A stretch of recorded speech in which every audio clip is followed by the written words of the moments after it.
Margaret liked being out. She liked being around people. She was very friendly, very outgoing. Is viciously murdered in her own home. Oh my lord, it's her. And I pretty much lost it. I actually thought I was going to get sick. To be snuffed out in such a way is just horrific. Police uncover a trail of suspects. How would he know that information unless he was in the crime scene? Having people know how she was found and even what she was wearing is very suspicious. It just wasn't adding up. He was not being honest and something else was going on. Before a disturbing discovery. He was just photographing her in her own home. Points to a deranged killer nobody saw coming. I don't think anyone in law enforcement could have had any inkling of the outcome of this case. This is sick. This is not a normal murder.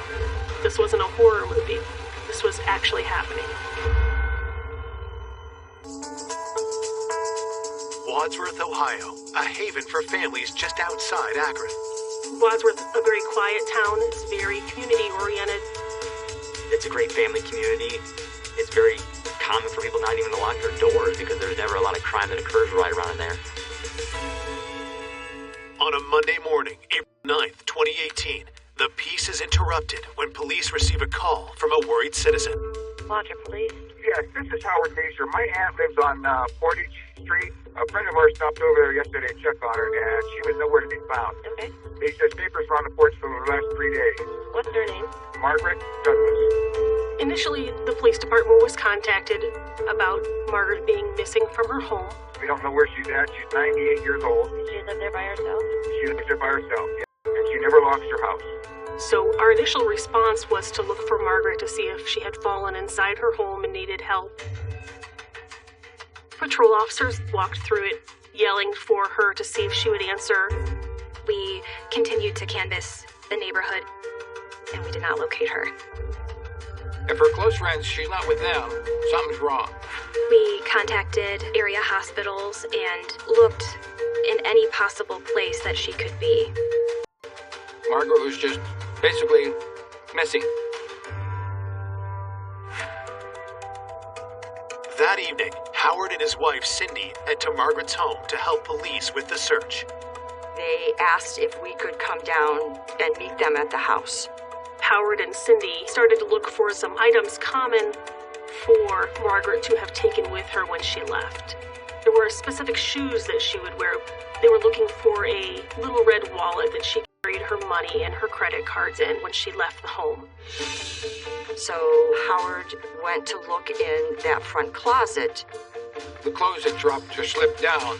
It was piled in the top of the closet. He said, "Oh, I found her shoe." He tried to pull the shoe out. And I touched it, and it felt cold and clammy.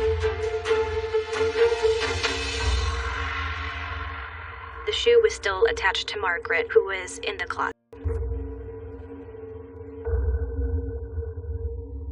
And I thought, oh my lord, it's her. And I pretty much lost it. Something I'll never forget, I'm sorry. But to find her like that. It was a terrible shock, especially for her nephew Howard, and I just remember the look on his face. I actually thought I was going to get sick. I think we were just so appalled and shocked that someone would kill her. What motive could there be to kill a 98-year-old woman? What could she have done to anybody that would have resulted in that? Margaret's home is declared a crime scene, and homicide detectives arrive. Margaret was positioned with her head down in the corner and her backside kind of up in the air. Her underpants were torn inside the closet there. Her nightgown was all unsnapped, and her bra was pulled up. I immediately thought that there was a sexual element to the crime. There was a lot of trauma to Margaret's neck region. Somebody was able to strangle her, and my assumption was manually due to the lack of any ligature marks. Looking at the condition of Margaret's body, rigor came and gone. You could look at the different lividity and the pulling of the blood inside the body to see it appeared she'd been there for a few days. As the forensics team gathers DNA and fingerprints, detectives search the house for further evidence. Her wallet was not located, so that gave us an indication that maybe this was a burglary, and they had made off with just the wallet. Margaret didn't always lock her doors. so we weren't surprised when we didn't find forced entry into her home. Investigators find their first clue outside the home. I observed a plastic food service glove on the backside of the house and collected the glove just in case that it was involved. There was not a lot of physical evidence at the crime scene. Besides the glove, the missing wallet was something, but nothing that would direct us in a certain way. Who would attack and kill a 98-year-old woman in her own home? As they set out for answers, detectives turned to Howard and Cindy to learn more about Margaret. The best thing to do is to get to know your victim as best you can. Born in Akron, Ohio in 1919, Margaret was known as a woman of strong character with a fiercely independent streak. She knew what she wanted, and she wasn't afraid to go after what she wanted to get. Margaret often told us about her days working at the O'Neills in downtown Akron. She liked being out, she liked being around people. She was very friendly, very outgoing. Margaret had very strong opinions, and she was certainly not afraid to tell you what her opinion was. She was a pretty independent woman, let's put it that way. After World War II, Margaret married the love of her life, Army veteran Donald Douglas. If I saw Margaret, I saw Donald, her husband. They were made for each other. They just complemented each other. The couple moved into the house that Margaret would live in for the rest of her life. I think Margaret might have lived in that neighborhood close to 70 years. It was Margaret and Donald's choice not to have any children, and they seemed extremely happy together. They liked to travel together. They went to ball games. They enjoyed going to the Indians game. When Donald passed away in the year 2000, Margaret chose to remain in her house, surrounded by friends and caring neighbors. Margaret was pretty good friends with the neighbors, David and his wife. There was another neighbor across the street. Her name was Jan. They just sort of kept an eye on Margaret. She knew all the kids in the neighborhood. But as she got older, she got more restricted to the house. And that's when me and my wife stepped in at that point and started taking her shopping and doing things for her as needed. Margaret loved the fact that she was 98 years old, and she wanted to be 100. She truly loved life. For someone to have lived such a wonderful, vibrant life, only to be snuffed out in such a way is just horrific. I have a grandmother that's similar in age. It's just hit close to home. The investigators were under a tremendous amount of pressure. Every one of them took it very personally, and I think every one of them wanted to find justice very quickly for the family. At the onset, we had no clue. There was no direction. Maybe it's financial. Maybe it was a relationship issue. Maybe it was an argument that went too far and something happened that they didn't expect. But at that stage in the investigation, you just don't know. We need to start somewhere, so we start closest to her. So that would include looking at Howard and Cindy. We definitely leave everyone on the list until we can exclusively rule them out and have that be a certainty and not just a feeling. Coming up, is Margaret's killer hiding in plain sight? He knew details of where Margaret was found and in what state she was found. He's come back to the scene of a crime. Detectives unearth dark secrets. We found a journal about the desire to kill people. He was videotaping her while she slept, stalking his victim like an animal stalks its prey. Leading to a killer no one saw coming. This is somebody that's ultimately going to be a serial killer if he's not caught. Police are investigating the murder of 98-year-old Margaret Douglas, whose body was discovered stuffed in a closet in her own home. I just can't imagine a 98-year-old woman being that terrified and not knowing what to do. It's definitely one of the most traumatic things I've ever had to experience in my years with the Wadsworth Police Department. Detectives begin by interviewing those closest to Margaret, nephew Howard and his wife Cindy. We fingerprint and get DNA from Cindy and Howard to show whether their fingerprints or DNA were on something that it should not have been on. We did subpoenas for phone records and also location data, GPS data, so we could tell their whereabouts during the time in question. Cindy and Howard lived approximately 30 or 40-minute drive away, but they would come into town a couple times a month to do her grocery shopping. She always paid with cash. We swung down, went to the bank, she took $200 out to go shopping with. Police ask Howard about Margaret's finances. Was there anyone who stood to gain from her death? Margaret was really in charge of her own finances. We did look into those accounts and check for activity. We were never able to locate any activity that was out of the normal. Does she have a power of attorney or a will or anything that? No. We've been telling her she needs a will, she needs this. She would never take the time to do it. There was nobody that we could find that would have any financial gain from her death.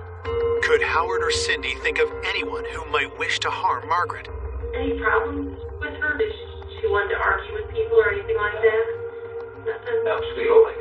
And nobody else, she didn't, have any problems with anybody that... She was... Margaret Austin. That's why it's so just horrible.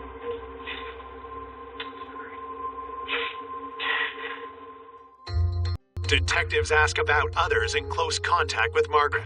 According to Howard and Cindy, the closest is Margaret's former neighbor, David Klinkenbeard. Cindy and Howard did keep in contact with David, who was Margaret's main caregiver. David would come and check on her a couple of times a week just to see if she was okay and if she needed anything.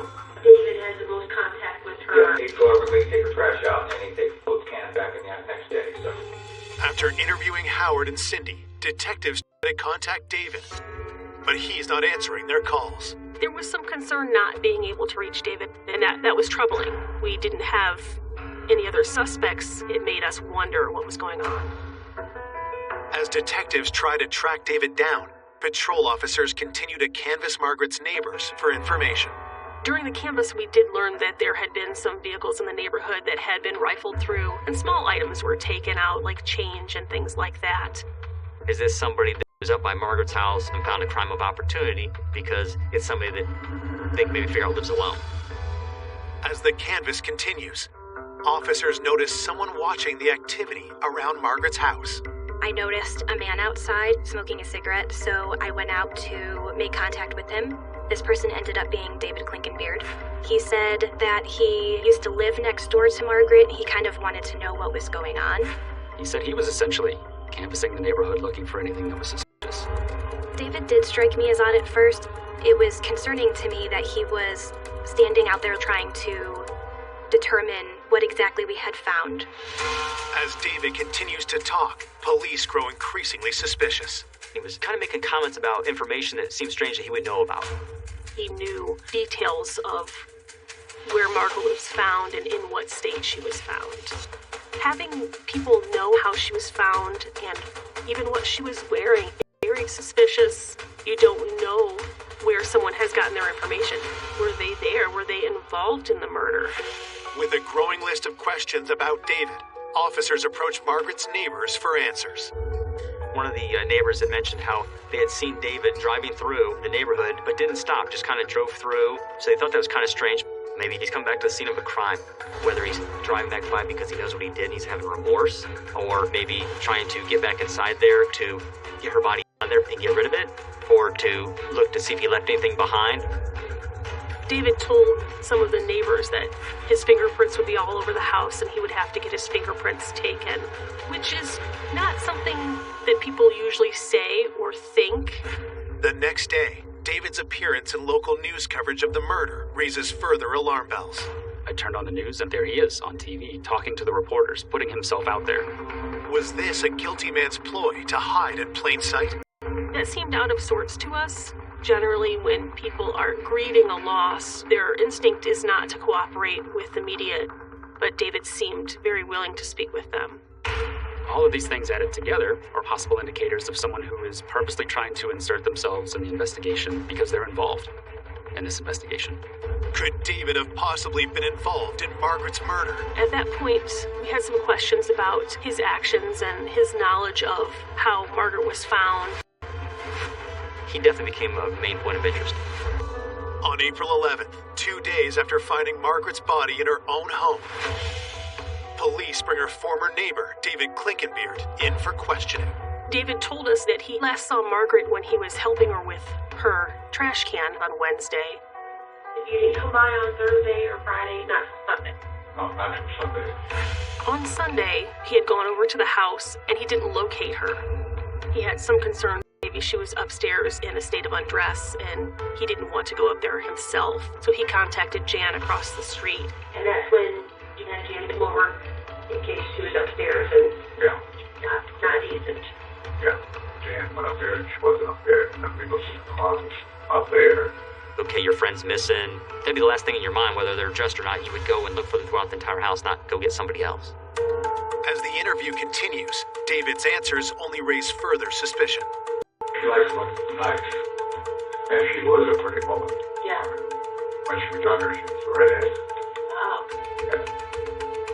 And she was really unattractive. She was really kind of like, not thin, but, you know, that's how, I was probably because she looked back then. Some of the comments that he made about Margaret, in particular her physical appearance when she was younger, she had just been murdered, and here he is describing her figure and her body type in an interview. The detective asked David about the calls he made when he couldn't find Margaret. Oh, I want to get my cell phone to call Howard because I got this number off my phone. Do you have your phone with you? Yeah,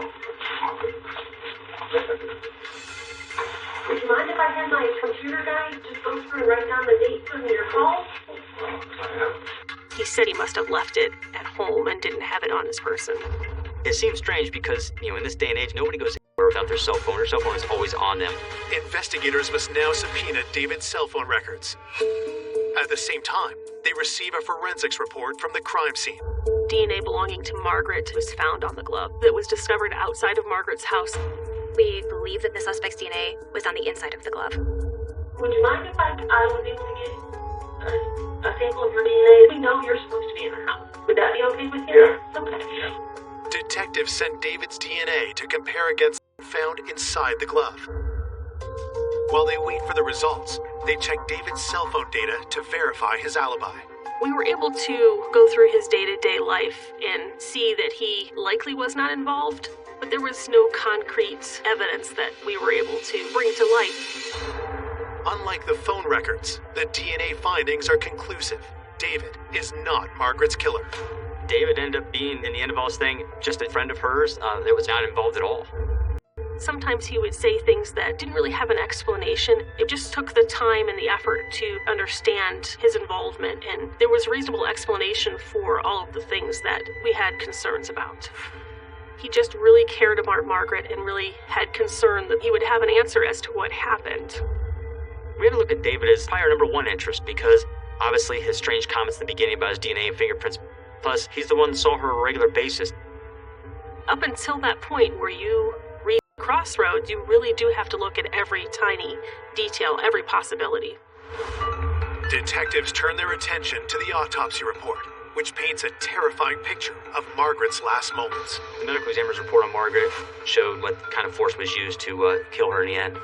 She had contusions to her head, to her face. She had a fracture to her orbital socket. She had a fracture to her C7 vertebrae in her neck. So there was a compression there which broke her neck. Margaret was not a frail woman. Just anyone would be able to manually strangle her.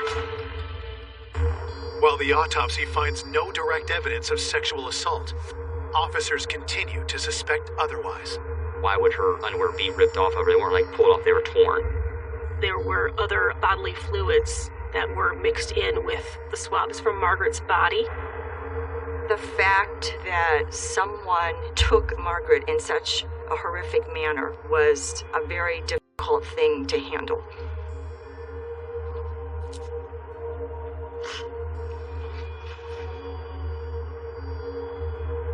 As homicide detectives regroup to search for new leads, patrol officers alert them to an unusual crime reported in the early morning hours of April 8th, the day before Margaret's body is discovered. There was a report of a carjacking very near the scene of Margaret Douglas's home. In a community like Wadsworth, we don't have carjackings. That's not a normal call for us. They happened in such time close to one another that we had to wonder if they were related. The carjacking victim is a local man named Paul Shalot. Paul had reported he was driving along and he happened to notice a 19-20-year-old man limping, like having trouble walking up the street. Paul had reported to us that he was just being a good Samaritan and picking somebody up that he thought to be injured. So as he went out to help him, he said the gentleman jumped into the driver's seat and then locked the doors, wouldn't let him in, and took off with his car. Officers grow suspicious when they quickly locate Paul's car near the site of the carjacking. The car was found very quickly, and it was found right there in the same area it was taken. Literally, not even a block away from where he had picked this gentleman up, supposedly, and lost his car. This happened at a building that had cameras on the outside, so we wanted to kind of investigate Paul's story because it just didn't seem quite right. You could see on the video that Paul had been with what appeared to be a young man. The young man was not limping. He did not seem to be injured in any way.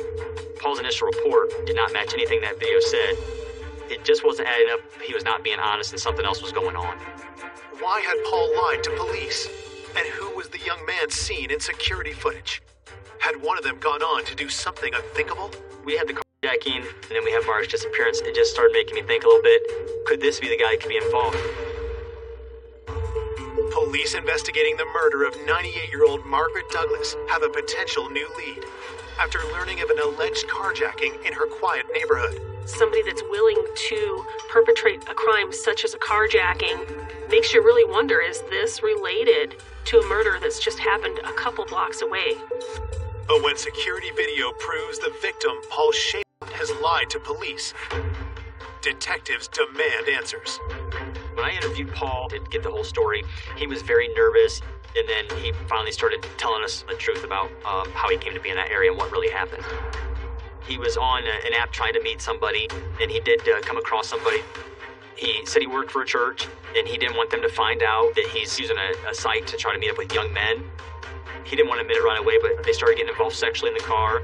The male subject he picked up, I guess, getting upset that things weren't going his way. The young man that he met up with just kind of snapped and took the car, not what Paul had expected when he met this person online. With Paul finally being honest, detectives change course and ask if he knows anything about the murder of Margaret Douglas. He was aware of what had happened and that she was a victim of a homicide. But Paul did not know Margaret at all. No ties to her, and real no ties even in that neighborhood. He was just there basically to meet up with somebody that night. Then I started thinking, well, now we need to know who was driving that car, who carjacked him. Paul was asked for the account information for the app that he used to meet this person on. He said he couldn't remember the email he used or the password he used to get in there. Paul was embarrassed about what he had let happen and the fact that he was involved with a young man. He had deleted everything from his phone that was relative to that. We weren't able to recover any of that information. So we had no way of proving or figuring out who it was that he may have met up with that night. After hitting another dead lead, frustrated investigators know that public fear is only growing. There was definitely some fear. There were people that would normally stroll down the street, walk their dogs, let their kids play outside unsupervised, and things like that weren't happening after Margaret's discovery.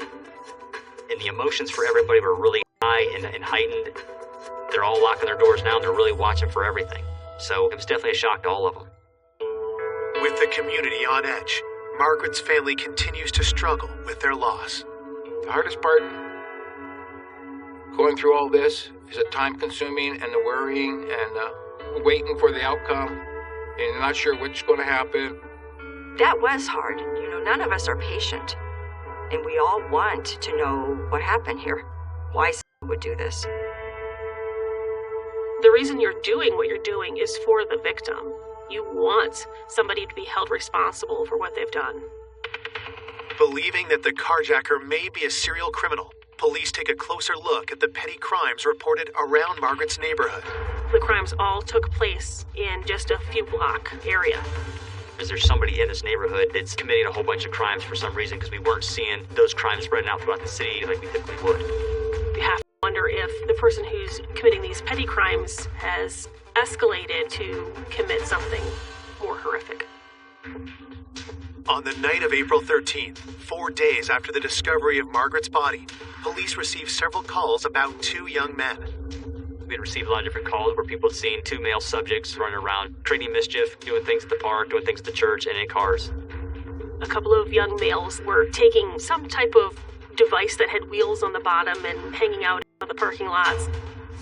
That same night, police respond to a call that changes everything. It was reported to us that there had been a break-in to a trailer that was at a construction site.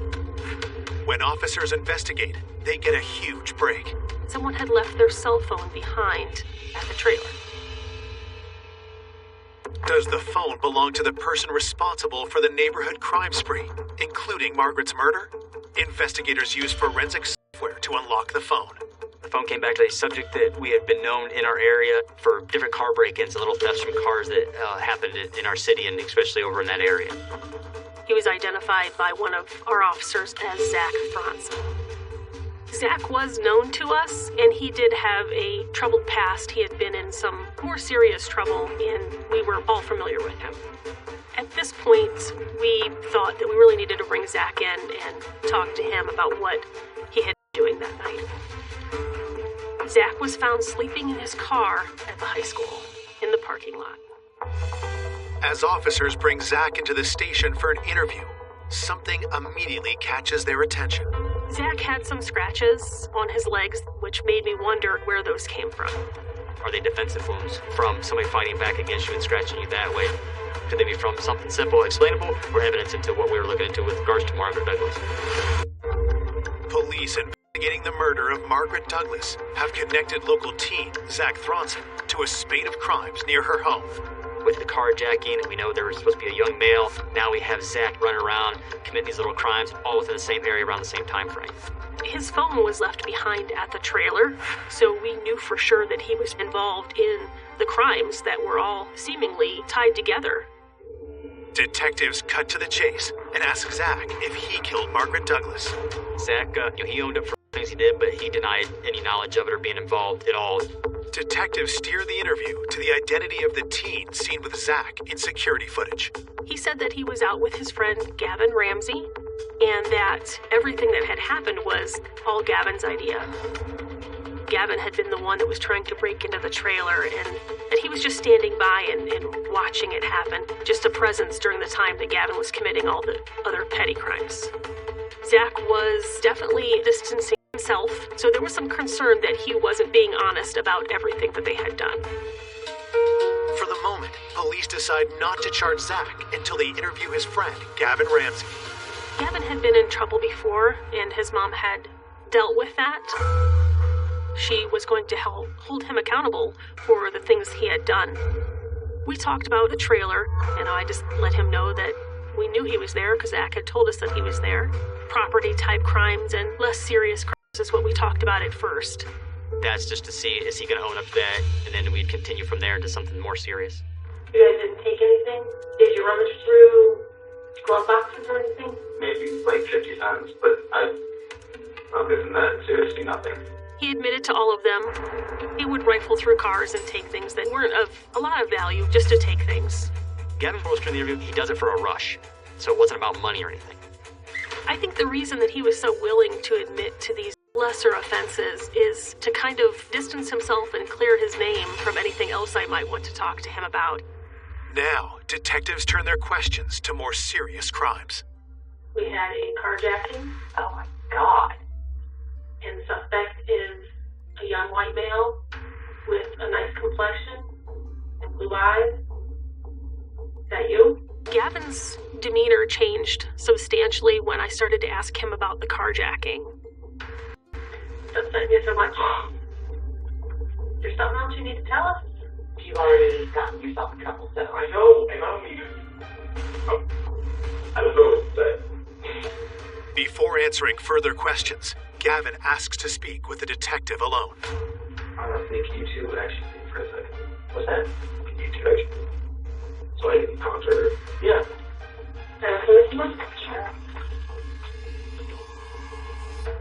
So, when his mom stepped out, The carjacking, it was me, I'm gonna be honest about it, but the way that he explained it, that guy, that's not right. he openly admitted that he was the one who did the carjacking, but he didn't really want to talk about the sexual part of what happened in there. You guys didn't talk about what kind of sex you were gonna have, or... No, I don't know, it's not something I'm interested in, just the act of him getting the payback, I guess, I don't know, that's, like, it's karma, really.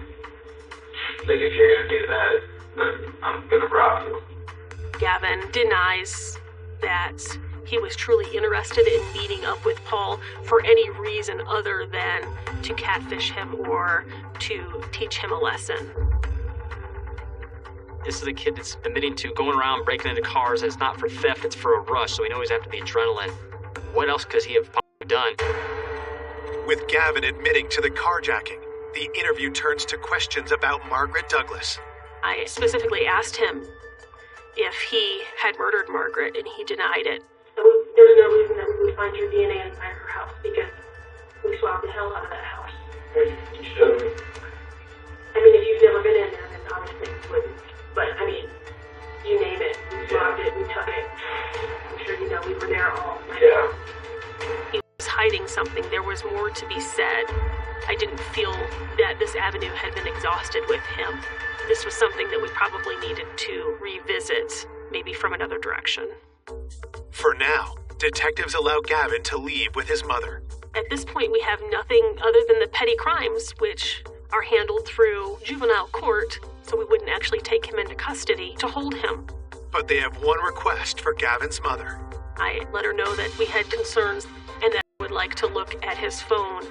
I was expecting to find information about how maybe Gavin was victimized. Instead, what officers find on Gavin's phone changes everything.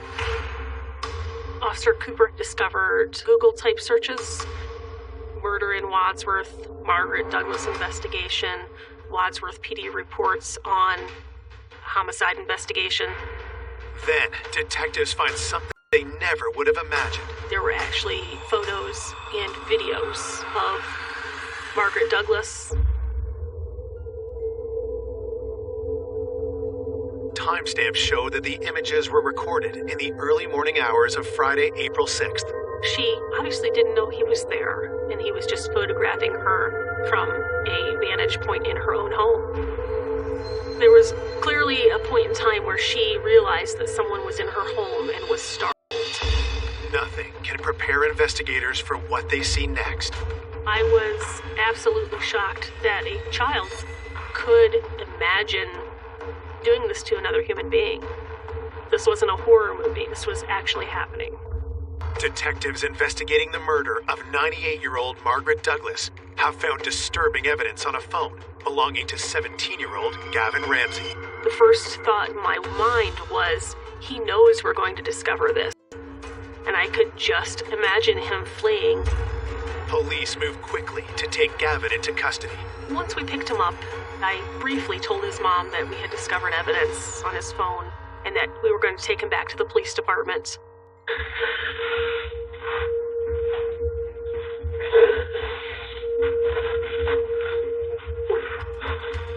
It was definitely not the easiest interview that I had ever done.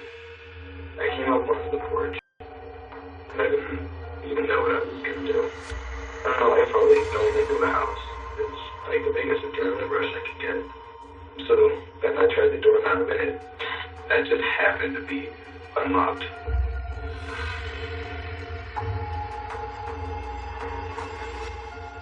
He was videotaping her while she slept, stalking his victim like an animal stalked its prey. So how long do you think you were in the house before you woke her up? I don't know, probably 10, 15 minutes. You could see in some of the photos the obvious horror on her face as to what was happening. And then from the time you woke her up to the time you ended up on top of her, choking her, how long did that ballpark take? That was probably like 5 minutes. He had used both hands to squeeze her neck and push her neck back against the floor, strangling her. He said that once he realized the gravity of what he was doing, it was too late, that she was already gone. For officers, the most disturbing questions involve what Gavin did after killing Margaret. When I saw him, it was just like, this is sick. This is not a normal murder. The sexual nature of his actions was kind of a topic that he was not willing to talk about. He degraded her by using her for sexual things and videotaping and taking pictures. He'd actually been in there with her for a while. And then I checked my phone, and it said it was like before something, and I knew my mom had to get up at 5 for work. So he takes the body, finds the closet, because he has to get home. He throws in there to hide her because I don't want anybody to find her. I don't want anybody to know it's me. But was Margaret simply a random victim of Gavin's need for a rush? Or had he known her better than he'd initially let on? Gavin lived very close to Margaret Douglas, right around the corner from her house. Gavin had actually been to her house before, asking her about maybe cutting her grass, raking leaves, or even, shoveling snow. He was out looking for little odd jobs around the neighborhood. The thought in the back of my mind was that Gavin had observed Margaret regularly and actually thought about the things that he would like to do and that she would make a good victim. Police arrest Gavin Ramsey for the murder of Margaret Douglas and get a search warrant for his bedroom. We found gloves matching the same style and type of glove that was found at the scene. In one of his drawers, I discovered Margaret's red wallet. Detectives then make an even more disturbing find. We also found a journal that had some writings about fantasies about murder. He had written almost like a book report on different serial killers. After reading those, there was no doubt in my mind that Gavin would kill again if he had the opportunity. This is something that he enjoys, that he finds pleasure in. This is somebody that's ultimately going to be a serial killer if he's not caught. Because of the heinous nature of the crime, the juvenile penal system is not equipped to deal with an individual such as Gavin Ramsey. Gavin was ultimately charged as an adult with aggravated murder, 2 other counts of murder, burglary, and abuse of a corpse. We requested that Mr. Ramsey receive the harshest penalty that the law would allow.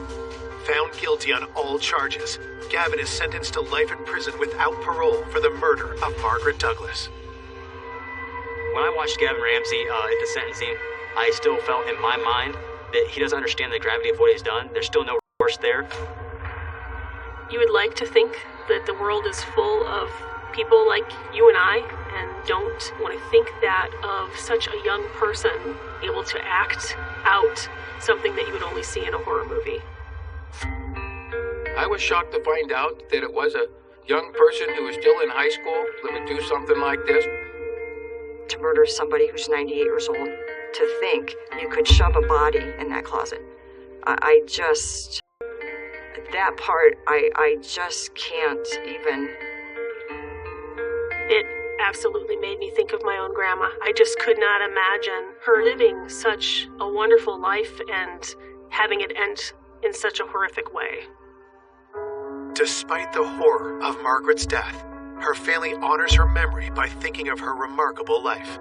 Margaret gave you an inspiration that you can still be 98 years old and be very functional, live in your own home, take care of yourself. She, to me, was just an inspiration. She led a full life and could have been longer.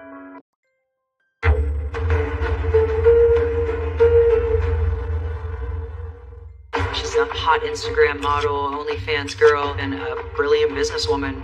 There's no question that Courtney loved Christian. It was a combination of being a boyfriend and personal assistant. It was luxury, love, and wealth, and access to trips. They projected the perfect life, but behind closed doors, it was anything but. I remember hearing them argue when that video was taken. I have a big body upstairs. We're not afraid of the truth. Truth will set you free. Okay, guys, can we Slade? Can we have interview take 1, Mark? Well, let's start from the beginning. When's the first time you thought to yourself, Courtney was born to be in the spotlight?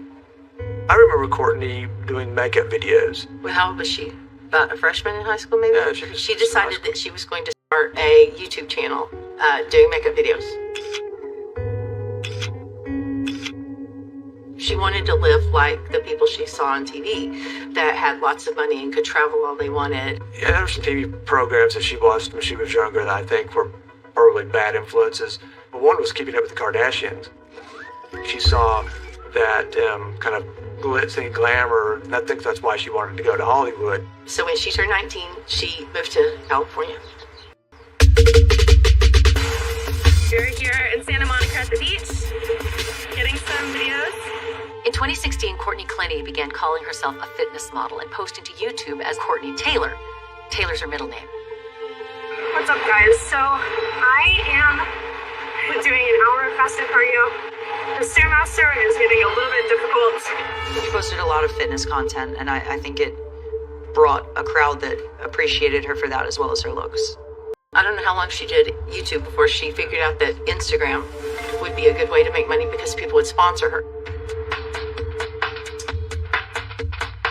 Courtney blew up pretty fast because she was in the right moment and took advantage of that. On her social media, she presented herself as a well-traveled workout star. She was one of those super attractive people that would make you, double take, jaw drop kind of thing. Here, Courtney Taylor, I'm doing a shoot in downtown LA. Who's that? She's so cute. She was exciting. She had a bubbly personality. I'm totally following her on Instagram. Her social media was full of suggestive imagery that made her very popular. And Courtney was a brilliant businesswoman when it came to social media. In 2017, by the time Courtney turned 21, OnlyFans showed up on the scene. Originally, OnlyFans was touted as a way for content creators of all stripes to monetize their posts, and big celebrities like Denise Richards and Cardi B and Carmen Electra, they all created accounts so that they could connect deeper with their fans. But pretty soon, it became the go-to paywall for pornography. When Courtney started doing OnlyFans, I wasn't aware of it. As far as we knew, she was still active on her Instagram. I'm not sure she ever mentioned it to us, but at some point we did find out. I posted that I wanted some dirty questions for my OF Live later, and I got plenty. So I cannot answer them here. There are no rules on my OF, okay? She knew that I didn't like that kind of content, and her dad didn't like that kind of content, but at some point she was making a lot of money at that. And she and I discussed that it would be very difficult to give up that money.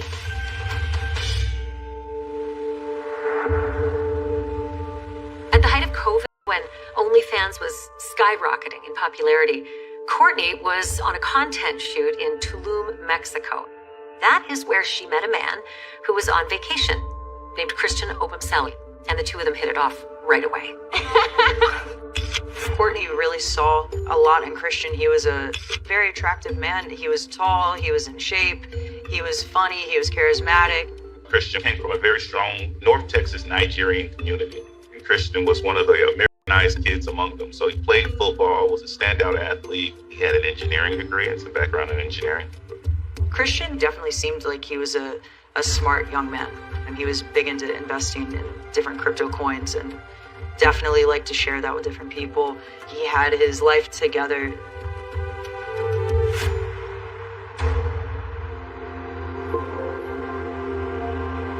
After just 3 months of dating, Christian moves into Courtney's penthouse apartment in Austin. They did get along, but I was uncomfortable the first time I met him because I'm relatively traditional, and the way in which he introduced himself to me was uncomfortable. Just charge right over, "Hey Kim, how are you doing?" And that's not really kind of my style. We're probably used to being called Mr. and Mrs. Clenny when we first meet.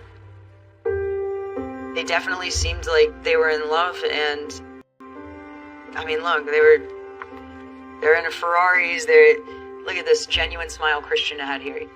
They were enjoying a luxurious life, and they were enjoying each other. They were maybe even a little codependent on each other. I don't think that she went anywhere without him. Christian definitely helped Courtney with a lot of her business. It was like he was an assistant / manager. They seemed like they worked well together. He would be helping her take her content, whether it be photos or videos. Everything just seemed fluid and, cohesive. But but sometimes what I would hear from other people were that, sometimes there were noise complaints from like when they were living together, and that sometimes the authorities had to be called. Phone calls into Deborah. Courtney's upset. I don't know exactly what happened between the two. I just know there was issues. In the content world, there is the potential for couples to have a lot of jealousy and a lot of trust issues when, you're on a set and there's other beautiful women there, probably not in a lot of clothes, if any. I wasn't really experiencing anything of the sort until maybe like Aspen time, when that wasn't such a good trip. I think one of my favorite locations we've done a content trip in was Aspen, Colorado. We did a little skiing, a little hot tubby. That bitch is shaking!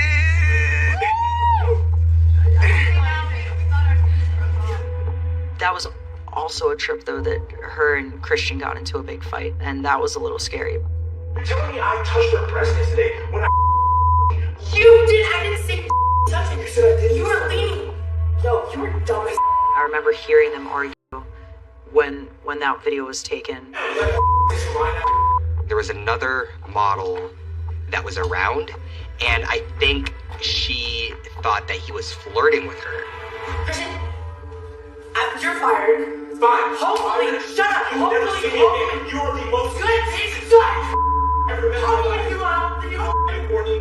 You get the out of here. I think about by then, their relationship was in turmoil. They were fighting all the time. It was getting toxic. Christian and Courtney try to salvage their relationship by making a fresh start in Miami. I don't know if it's the sunshine and the BBLs and the booties out all the time or what, but Miami is the OnlyFans capital of the world. We have more OnlyFans creators here than any other city. They're moving into One Paraiso, and it's a beautiful building, one of the newer ones. It was gorgeous. I was very apprehensive about her moving to Miami, knowing that there was conflict in the relationship. I didn't see it getting better. Despite all their troubles after moving to Miami, Courtney is making more content and more money than ever before, and it kind of looks like she and Christian are back to their old happy selves.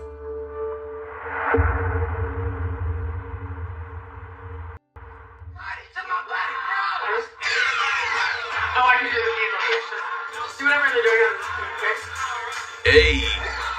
She's dancing to Club Rock by Young Nation right here. She got the dog, and it looks like Christian's recording the video. Come on, Ranger. Good job. Good boy. Come on. Yeah. Hit it. Looking at that video, it did appear that coming to Miami was a good decision for them and for their relationship. Boy, good boy. Come on, come on, come on. Focus. Good, yeah. Focus. Get him. I don't think either of them would have ever imagined how that day would end.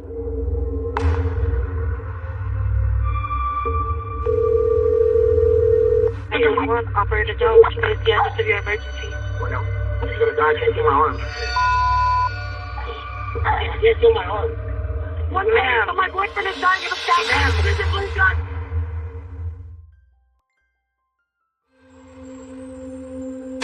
Bleeding from his shoulder. Rescue is in any position to react to caller. Ma'am, hold on one moment. Caller advised that her boyfriend has a stab wound. Baby, I'm so sorry. Police responded on April 3rd, 2022 to the Paraiso apartment complex.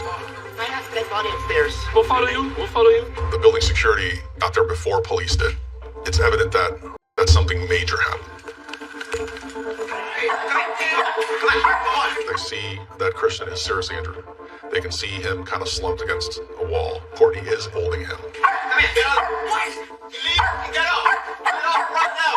Get up right now. Why do you keep him up right? Get up right now. There's blood all over the place. There's a couple dogs running around. They don't know what they have. Baby, wake up. Shh, Courtney, listen to me. Get up. Get up, come on. Get up. Please, God. Please, listen, get him up. Get up right now. Jump on the floor. Oh, come on. Get up. No. Get up. There's a strong likelihood that she was the one that stabbed him because there's no one else inside of the room. So they detained her. Just sit down, relax. Okay. They're gonna take care of him. Don't get right here. Rescue gets there. Get down. Give me some 4x4s. They stabilize Christian as best as they could, get him on that stretcher, and get him out of there as soon as possible. I need to be at the hospital with him. Oh, you're not. Why? Because we're conducting an investigation. You're gonna stay here. You two are gonna take her to the station. I need to go to the hospital. That's fine. Can I go to the hospital? Courtney is taken to police headquarters to give a formal statement. As police try to figure out exactly what happened, they talk to building security. And they find out that there have been a lot of calls about Courtney and Christian's unit. It's a regular occurrence. Apparently, instead of making things better by moving to Miami, their relationship just went downhill. There's at least 9 documented incidents by building security.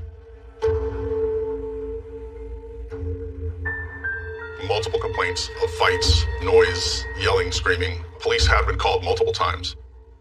To investigators, it looks like this is a domestic violence problem. And then they talk to a witness who confirms their hunch. So you guys are all up there, and I'm like, I gotta go say something. I walked into the lobby to their building and went up to the police officers, and I told them I think I need to let you know what I saw a week ago. I didn't see anything today, no, but I did see something last Saturday.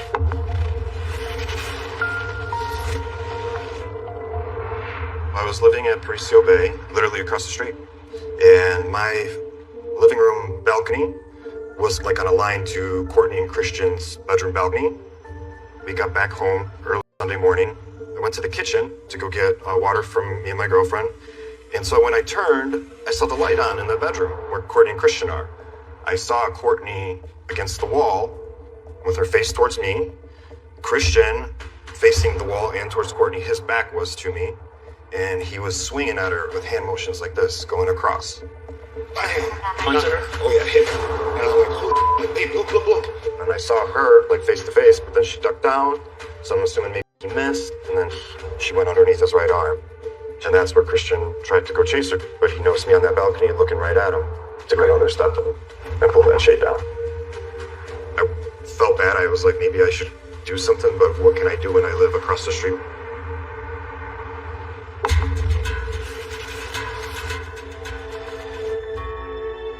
While doctors fight to save Christian's life, Courtney gives a statement to detectives. Do you have a history of domestic violence? Yeah. Okay. Now, as far as your DV history, how many times has he ever put his hand on you before? How many times would you take a test for 2 years eventually? Maybe like 5 times. The cops have been up there. One other time yesterday, my boyfriend had followed me into the elevator, and I didn't want him to come in. So I told him, stop following me. Courtney explains that building security had actually called police 2 nights earlier after she broke up with Christian. Body cam footage from that night reveals a desperate situation. We got a domestic dispute. This young lady, she informed us that her boyfriend comes charging towards her, and we actually try to get in the middle of it. I want a restraining order against Christian Gonzalez. No issue. So I'm serious. Can I do that? Where can I report? So what can I do to be safe now? Why is it that you don't feel safe with him? Has he threatened you? Was there any type of physical violence to you? That night, despite her earlier attempt to break off the relationship, Courtney took Christian back. I didn't want him to get arrested, but there's no reason for that. And I really let him have it over the phone. And I let him come back. And from the night, I was like, okay, you know what? Let's agree. We will never, touch each other again. Anger. And he will never gaslight me again. So the last couple days have been, he was just great. He was happy to be back in the apartment. I was happy to have him back in the apartment because I missed him. Despite having worked things out, things changed. By the afternoon of April 3rd, when Courtney was unable to track Christian's location with her phone. He came back. And I said something about oh, are you gonna reshare your location with me? Do you want to share it? And he said, yeah, I can share it. And I was like, oh, when did you do that? And it was the other day, when you were done with me. And I was like, okay, well, fair enough. And reshare it. And then he told me to reach your mind, and I don't know what I was thinking, but just like something about, well, what if I'm somewhere you don't want to be? According to Courtney, her backhanded comment sent Christian into a fury. And he ended up hitting against the wall, and then, I mean, I said like choking me on the floor, and I don't think that he was trying to kill me, but I was scared. At some point in time during the fight, he gets off of her, she gets off of the ground. I get my phone from the kitchen from my mom. I was shot in the hair, and then he was following me around the apartment, and then he just like, I could see like all the lights in his eyes, and he was like coming at me. What kind of movements did he make? At the movement? He was walking at me. Running? Okay. Well, charging, aggressively walking, something. Courtney keeps minimizing the level of aggression that she says Christian was showing, but at the same time, she keeps saying she was terrified of him. So I grabbed a knife and I said, don't come anywhere closer to me. I had absolutely no intention of using it.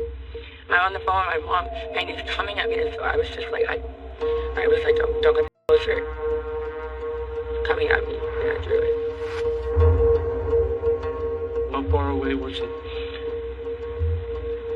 So, well, I was by my fridge, and he was like by the edge of one of the chairs of the sofa. Night turn towards you.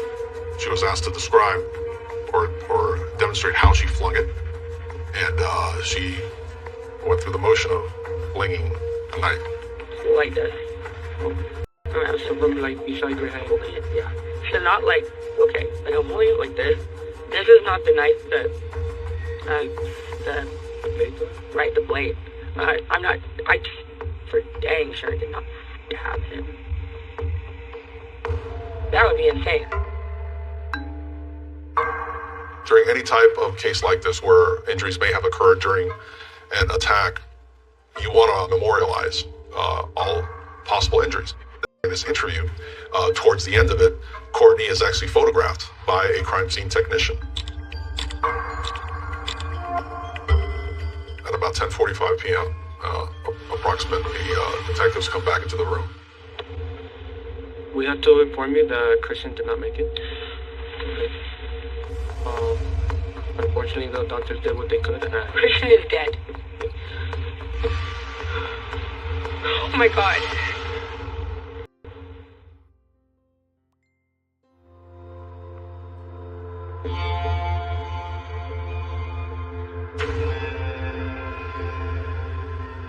No, that's not true. Christian is dead. Holy. It's a murder case at this point. My friend was crying, and I said, whoa, what's going on, what's going on? She said, Courtney killed Christian.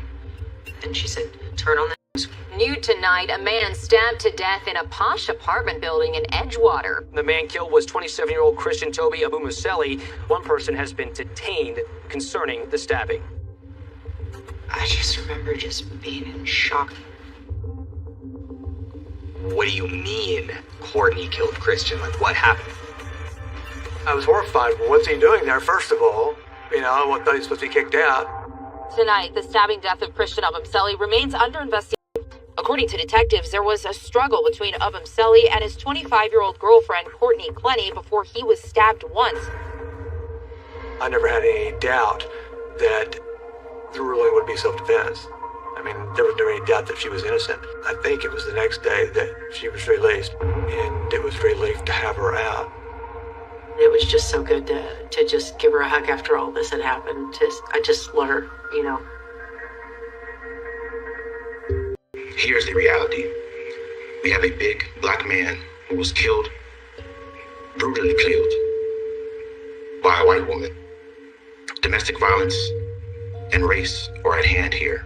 And the painful part about all this is that he's no longer alive to speak for himself.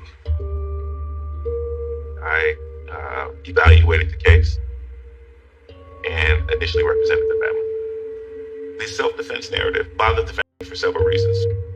Christian was never accused of being abusive. That's not who he was. He did not have a violent criminal record. So now making him the assailant in his own murder was very, very troubling for the family. Miss Plenty's only defense is that he was aggressive. She claims I feared for my life after he put his hands on me. Well, those pictures of her neck become very important.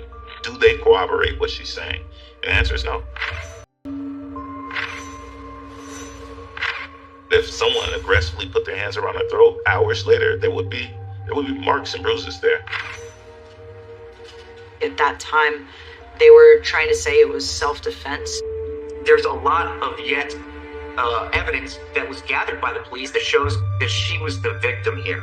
Eventually, there's an uproar on the internet about it. So we know good and well that that girl unalived that black boy, right? Now it was self-defense? She used her white tails to save herself from any consequences for literally murdering a black man in cold blood. If the roles were reversed, his mugshot would be all over the nightly news. There's absolutely no way on earth we can let her get away with this. After she's released, Courtney moves back to Austin with her family, and she maintains that Christian was very aggressive that afternoon. But the question is, why? Was he still raw because they broke up? I think that Christian was desperate. I think at this time where they were in that breakup, it seemed more real than any time before. If Courtney broke up with Christian, that would have been devastating for him. I found out very shortly before the incident on the 3rd that, Christian wasn't happy. He was worried about money. Christian dressed nice. He was in nice cars. It did appear that he would be successful from the outside, but it was all Courtney. He talked about doing crypto, but you really never saw him doing that. Never saw him pay for anything. Everything that was their lifestyle, the traveling, their home, everything came from Courtney.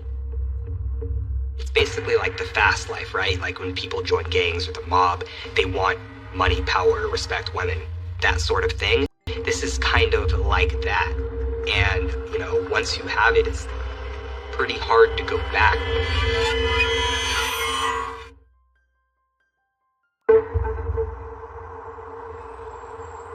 So now Miami detectives are under public scrutiny, and they set out to conduct a thorough investigation into Christian's death. And they're going to need to figure out whether his killing was justified.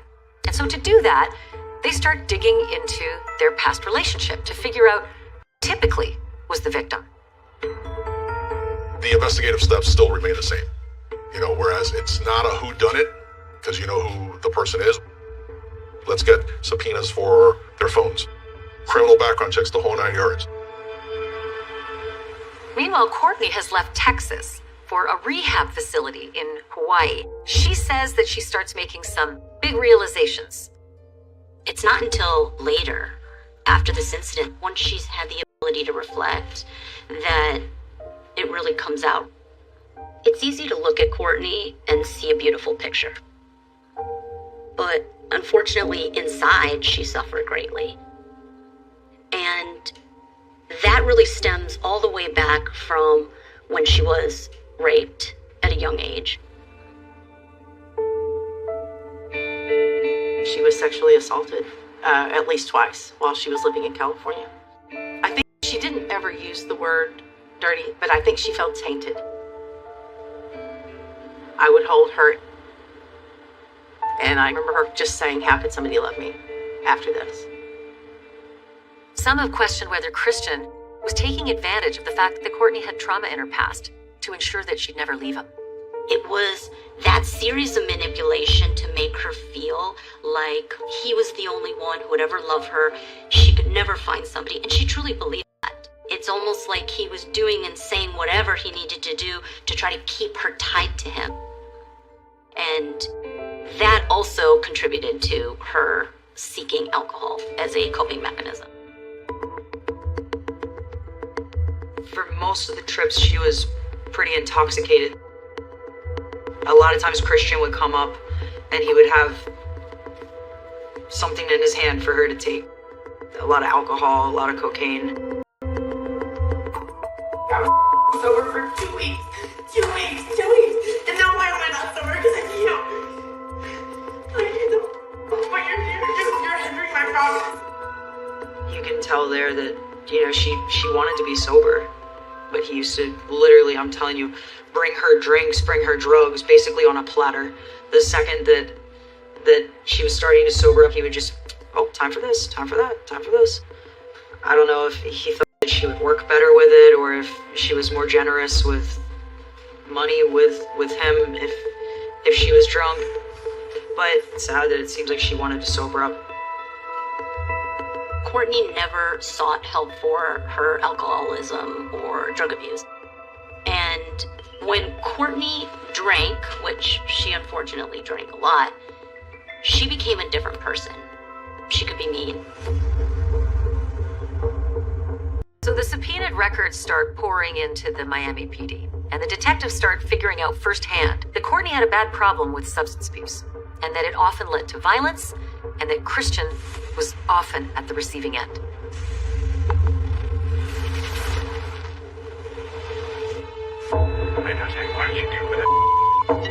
She had indeed been arrested in Vegas during a fight that they had, during which she threw a glass at him. That is considered battery of domestic violence is a mandatory arrest. The Las Vegas battery charges were ultimately dropped.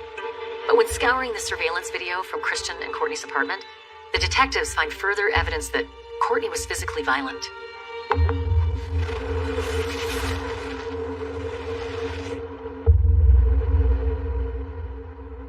You can tell that Courtney's very upset. She's banging on the keys, and then she goes after him. She snatched out his braids, which had to be very painful. He's protecting himself. He's swatting her away. You can tell, obviously, that she's the aggressor. She gave him plenty of reason to protect himself. But no matter how far she seemed to push him, he was not going to respond in kind.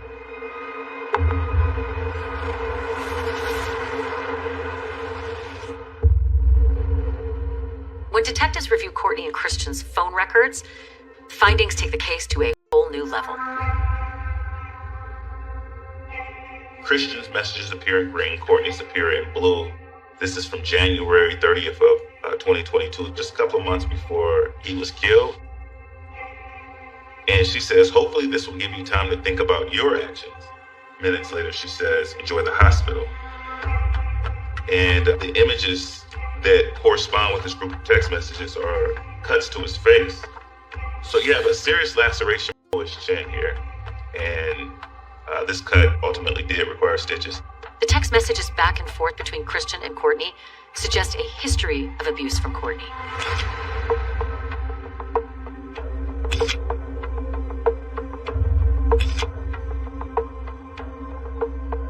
She had stabbed him, she had hospitalized him, she had beat him on the back of his head. And then back in February, Christian texts, his loved one that killed me. I think he predicted that this could go badly and he would need proof that he was not the aggressor if that ever became the story. And so he did the best that he could to preserve evidence of her abuse. By March of 2022, Christian began secretly recording his fights with Courtney. You trust the you know damn well the right thing to do is to tell me. Yes, and I am so sorry. Just shut up and let me slide you dumbass. If I'm a prosecutor reviewing these documents, I know that at least I have the mental profile of someone who could have committed murder. 4 months after Christian Obumseli's death, the state attorney's office in Miami-Dade calls an unexpected press conference. Good afternoon, everyone.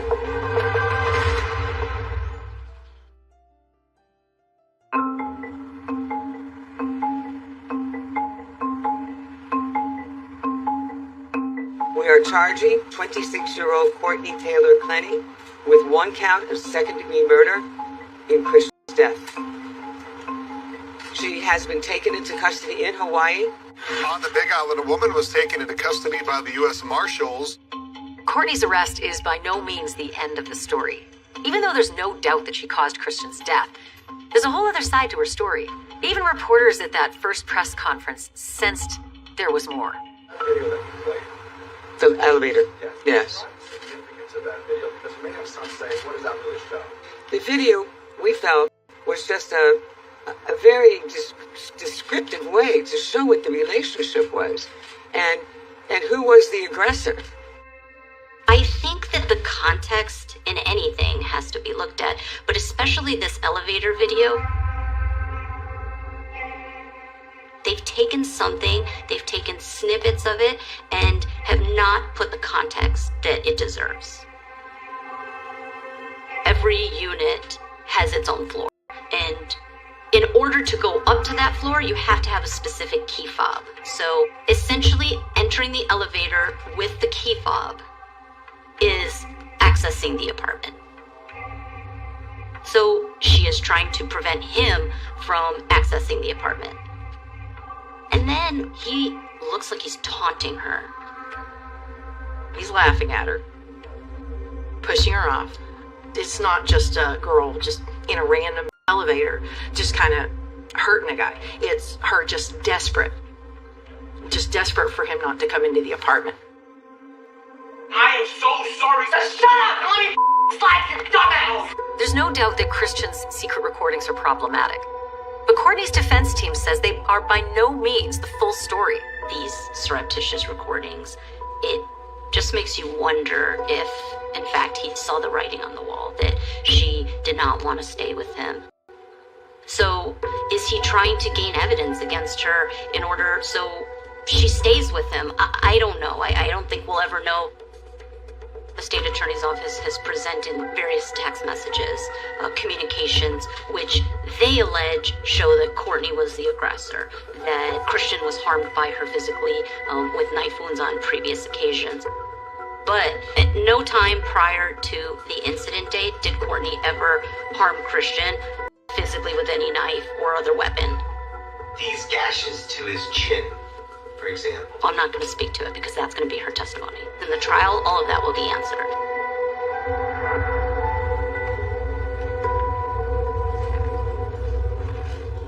Courtney Clenny walks into a Miami-Dade courtroom for a bond hearing, and while news cameras were broadcasting live, the state calls several witnesses, including the medical examiner, the person who performed Christian's autopsy. Dr. Hutchins, if you could explain, was this a stab wound or an incision wound? A stab wound. On the question of Courtney throwing the knife at Christian, the state levels its most damning evidence. Now, based on the information you received that the defendant was alleged to have thrown this knife, do your observations support that?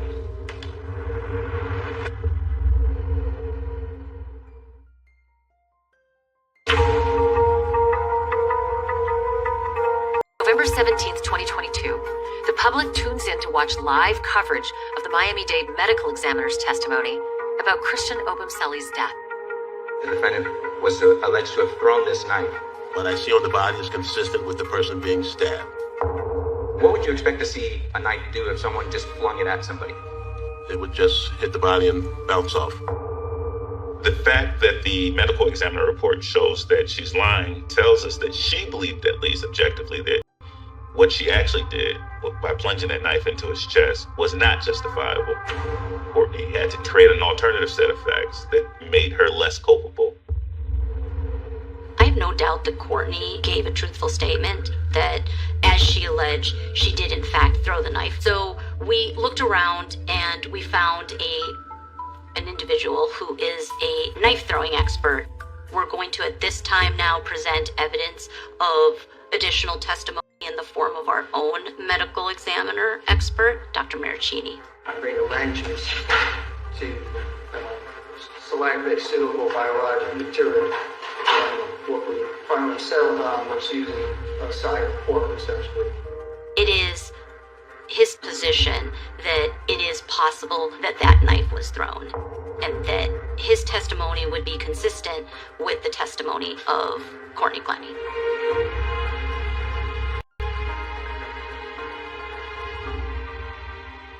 It just is difficult that you are powerless in some ways to make it better. Your kids make mistakes, and they fall down, you pick them up, and you hope they make their way. But it's extremely difficult to know that she's been there 2 years, wrongfully, I might add. It really hurts. But as I told Courtney, we're not afraid of the truth. The truth will set you free. How is your family coping? I can't imagine what it's like to be in your shoes. My dad is hurting. My mom is hurting. I'm hurting. It's been almost 2 years since my brother was brutally killed. And we're just taking it 1 hour at a time, because just taking it one day at a time is just too much. We miss him a lot. Until more evidence comes out at trial, no one is going to know why Christian and Courtney chose to stay in this toxic relationship and what had actually led to her killing him. But there is one thing that we can all agree on, though. That Christian Obumseli died far too early. So I just want to show you one more video. This was taken a couple hours before Christian's death.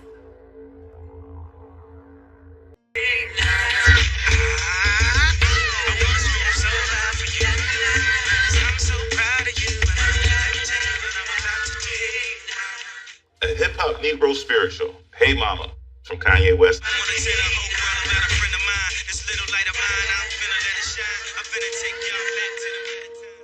He's not a content creator. It's not something he planned to post. He just wants to sing the song about his mom, to himself and reflect on the lyrics. And in those lyrics you find, hey, yeah, your sons, we tend to go out and do wild things and do things that you don't approve of, but we remember how you raised us. I almost sense a longing from him in this clip of going back to better times. It's just sad to see that that was the same day. But he looks happy. He didn't deserve that. He didn't deserve that at all.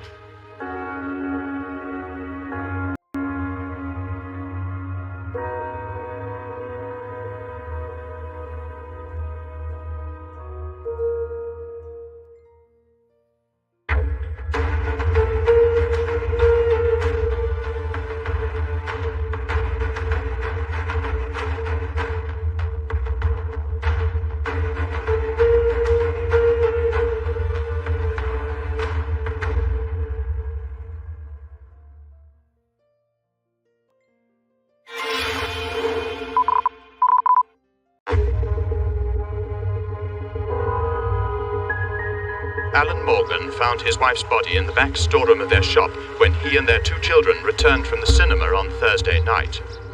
This is the position that she was left in. Yeah, I mean, it's horrific, isn't it? Carol's life was taken away from her at the age of 36. She deserves for the police to find who killed her.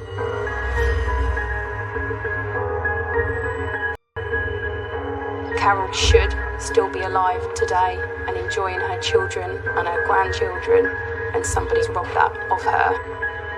In over 40 years of investigative work, nobody had been charged with Carol's murder.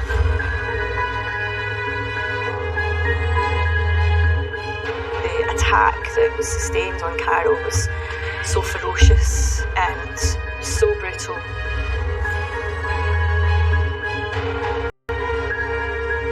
Investigating the murder that happened at the shop back in 1981. Everyone that loved her deserves to know what happened to Carol. The tragic element of this case is simply that it's not been solved.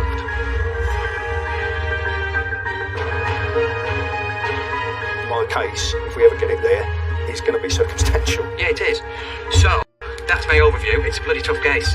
This is one last attempt to try and get justice for Carol.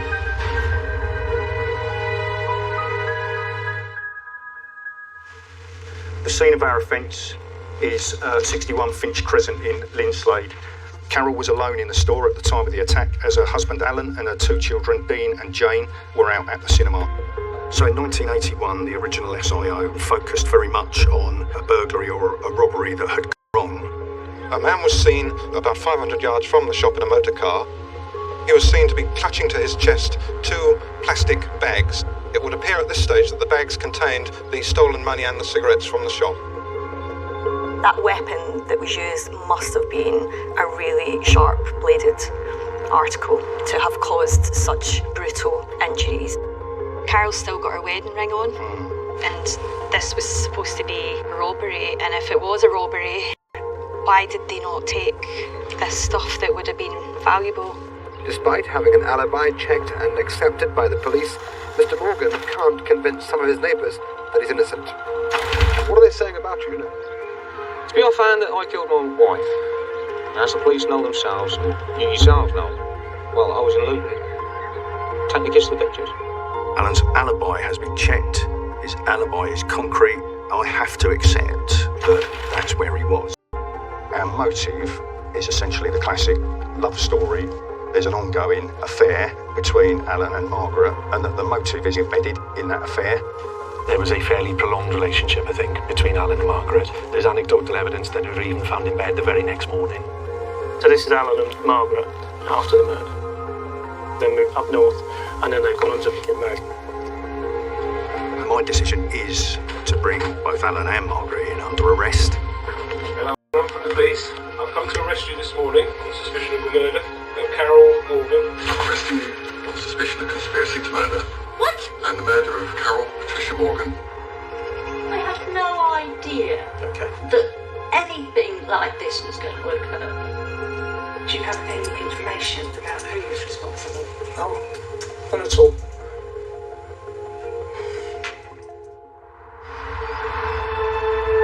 Police are appealing for anyone with information, no matter how small, to get in touch and speak to the dedicated incident room. Alan and Margaret have been released from police custody under investigation. It can be frustrating when you have to release suspects whilst the investigation continues, but particularly in the most serious of cases, we don't give up. There's been comprehensive media strategy which involved witness appeals, and as a consequence of that, a new witness has come forward with new evidence, potentially undermining Alan Morgan's alibi. We're scheduled for a 2-hour briefing today because there is lots and lots to go through. I'm going to hand over to Lindsay if you want to take us through all of the significant developments since we last met, please. In terms of witnesses, we had a guy call into the incident room a couple of weeks ago, Michael Merrin, who lived in Leighton Buzzard at the time of the murder. Essentially, he has said that his brother sent him a message after Christmas with a picture of the poster from Linslade about the murder and said, "What do you think about this?" He's had to think about it and has made contact with us, and I've spoken to him, and he is saying that he was a regular at the shop. He knew Alan and Carol to talk to. He spoke to Alan on a regular basis about football and cars. He knew Alan's car by sight, and he knew Alan well enough to obviously have conversations regularly. On the evening of the 13th of August 1981, took the turn around the roundabout towards Leighton Buzzard, and I see Alan Morgan on the other side of the road, 1, 2, 3 seconds, and he drove past in that direction, heading towards Finch Crescent. And I obviously carried on home. A couple of days later, when the local paper came out, it stated that she died on the Thursday evening, and that the police weren't interested in Alan Morgan because he was at the cinema. And I turned to my mum and I said, well, that can't be right. I saw him on Thursday evening when we were driving back from the railway station at around 7:15. And my mum said to me, well, do you think you should go and tell the police that? And I said, I don't know, what do you think? And she said, well, if you're sure that you saw him. I said, Mum, I definitely saw him. So I made arrangements to go to Leighton Buzzard Police Station, and I told them what I'd seen, and they said, thank you very much for coming in, but at this moment in time, we've ruled Mr. Morgan out of our inquiry because he was at the cinema in Luton at that point in time. And that was, for me, the end of it. I know what my 18-year-old self saw, and I 100% am convinced, have always been convinced, that what I saw that night was Alan Morgan in his car. Clearly what we need to investigate and explore is whether we can prove or corroborate that information, because if Alan has come back to Linslade, then clearly that presents him the opportunity to murder Carol. So we made arrests in November of last year. Wherever they could rely upon, I can't remember that, that's what they did. So the National Crime Agency have a number of specialists who I can ask for objective and independent advice that I can consider as part of my decision-making process. What I would say is that Alan was always considered to have an established alibi. He had taken the children to the cinema to a double bill, which we think would have run for about 4 hours. They were at the cinema 4 hours and Dad would have sat next to him all the time? No. There is doubt around, Okay. or there is the possibility that he could have done anything within that time, okay. and his alibi is nailed on. Oh, great. And then that is called into question because as recently as this year, a witness has come forward as a result of all of our media activity. There's a chap by the name of Michael Merron. Yeah.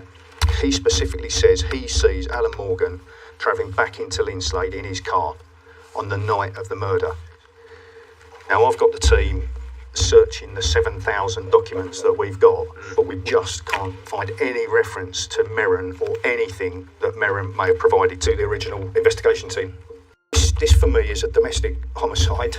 We layer in lots and lots and lots of coincidences and lies, and but in terms of direct physical evidence, I'm not sure I'm not sure the golden nugget exists. Now there is forensic work still ongoing, but I think this will always be a circumstantial case. Going to your hypothesis then, Morgan and Spooner conspired together to do it. Yeah. So I get all that. What I'm not as clear on is if you have a hypothesis or you're still working through that. As to who was the... Yeah. I haven't. Okay. I can't sit here. To this day, I'm not sure. I think either of them could have done. Yeah. I think they could have paid someone to do it. I really don't know. My case, if we ever get it there, it's going to be circumstantial. Yeah, it is. So, it's a bloody tough case, isn't it? Let's be honest on where it is. I concur with what your hypotheses are. The issue for me is how we get there, of course. And that's always the challenge, isn't it, you know? I am Sian Saunders, Senior Crown Prosecutor in the Complex Casework Unit of the Crown Prosecution Service. My job is to decide whether or not there's a realistic prospect of conviction in a case and whether it's in the public interest to prosecute that case. This is an incredibly interesting case, but it's also going to be a very, very difficult case because witnesses may be dead and witnesses may not remember. So we are relying on an investigation that happened over 40 years ago, so it's going to be a very difficult case to prosecute.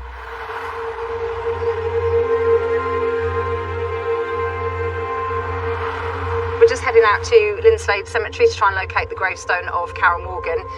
So in a cold case like this, I think it gives us some good background in relation to the family. So for us, it's quite important to try and find that out, who's put the gravestone down and what it says. We're here, aren't we, somewhere here?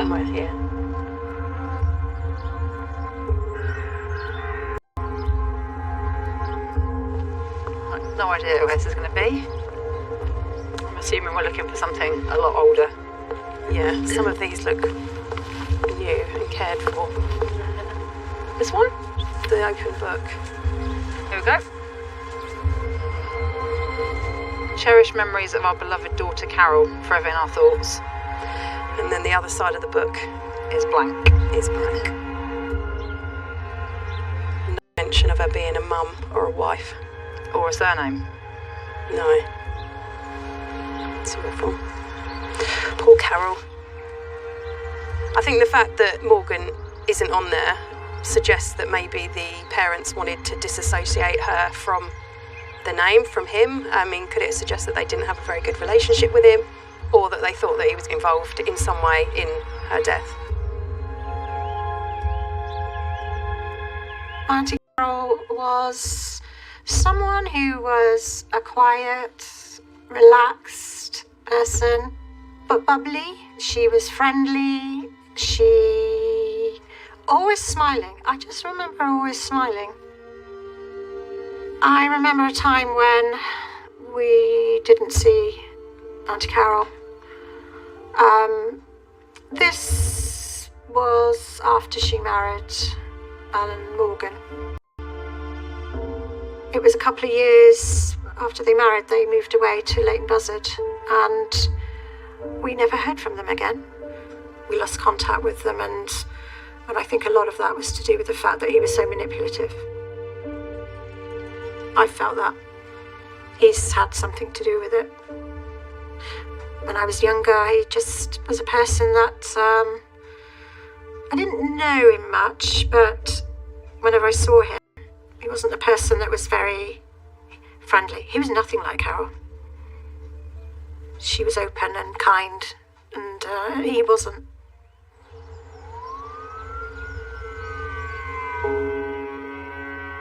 The investigation has stalled somewhat during the pandemic. So we recently reviewed all of the original witnesses who provided statements to the investigation back in 1981. There were a number of those witnesses that we hadn't been able to trace, hadn't been able to catch up with. And in the last week or so, we've been able to trace one of those witnesses who's provided significant information to the investigation. This was somebody that lived locally, somebody who was a child, i.e. under 18 years old at the time of the offence, and who not only knew our suspect, but also knew Carol Lau. And I think at this stage, that's as much as I'm prepared to say.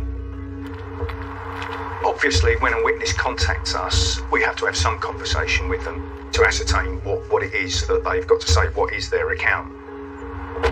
In this particular instance, the evidence that this individual started to talk about was so significant and so key and critical to our case that the officer deliberately stopped that conversation and said, I can't talk to you about this in any depth. We asked them to stop talking, and we asked them to wait until we're in a position to go and sit down with them and capture the entire account for the first time as much as possible on camera. And as we speak at this moment in time, those officers are with that witness and securing her account. Yes, massive, absolutely massive development for the investigation.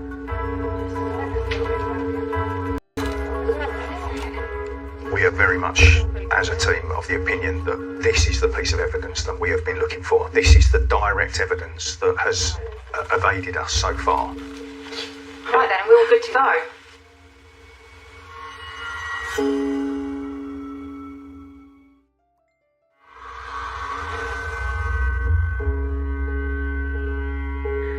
Okay, and what do you think happened?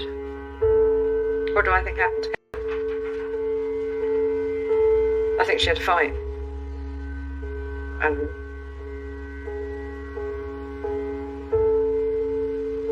lost the fight.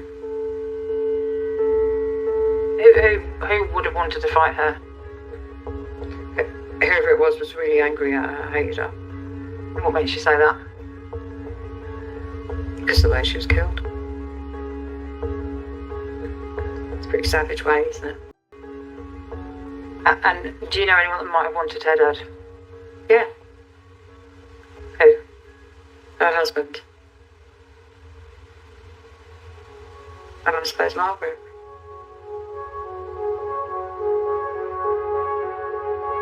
When I was 14, I got expelled from school, and Margaret was assigned as my tutor from the age of 14 to 16.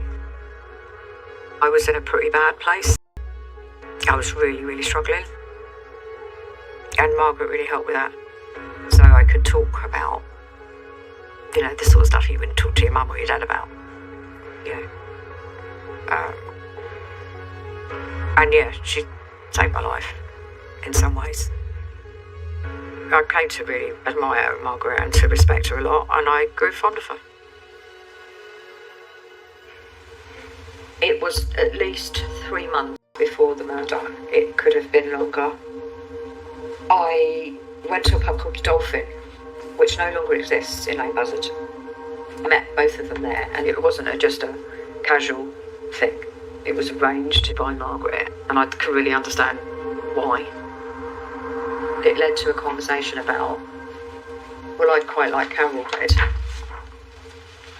from Alan, and then them talking about various ways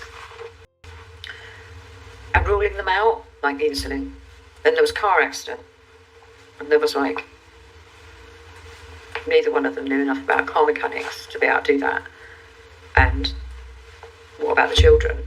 They could be in the car, etc. Looking at it through my adult eyes now, why did it take you 42 years to speak up? But it's not as straightforward as that. It's like I was a 17-year-old mixed up kid, who didn't really know which way was up and had more than enough of her own problems. I found out that Carol had died. Margaret phoned me and told me. I was absolutely freaked out. And she was very keen to say, don't talk to anyone. She kept saying he didn't do it. And I kept saying, yeah, but I don't believe he didn't do it. You might believe that, but I don't believe that. I think he's capable of it. And he hated her. You know he hated her. And now I'm confused. Now I'm really frightened now. Because the one person I never considered that could have done it is her. In a million years. I never asked myself that. I never asked her that. I never questioned it. I totally 100% trusted that she was a good person. She wouldn't dream of doing that. She saved my life, you know. She'd been so good to me. She would never hurt anyone. And I don't know anymore whether I'm right. And it's killing me.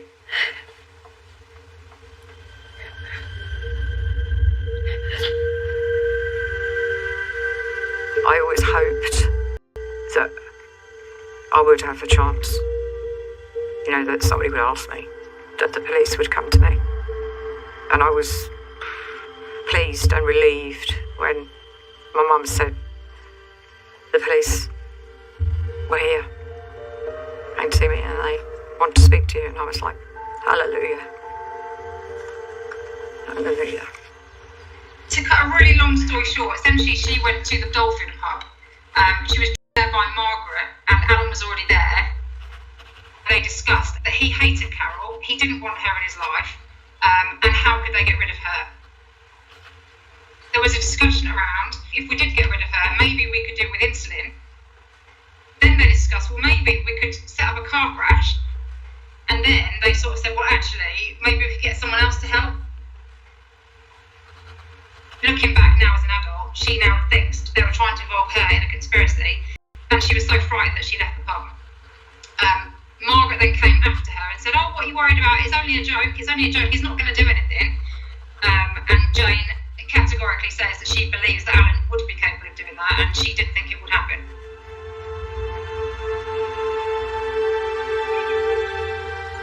This is a huge step forward. This is the first time we've heard this direct evidence, so that absolutely supports the need to bring them in under arrest, and along with everything else, put this evidence to them. There's confirmation of a conspiracy, and there's direct evidence of overhearing that conspiracy being discussed.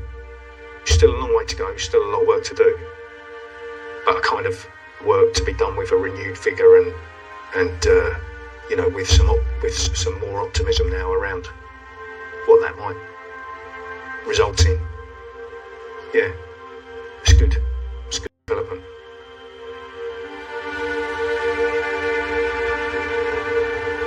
We are in a different position this time round.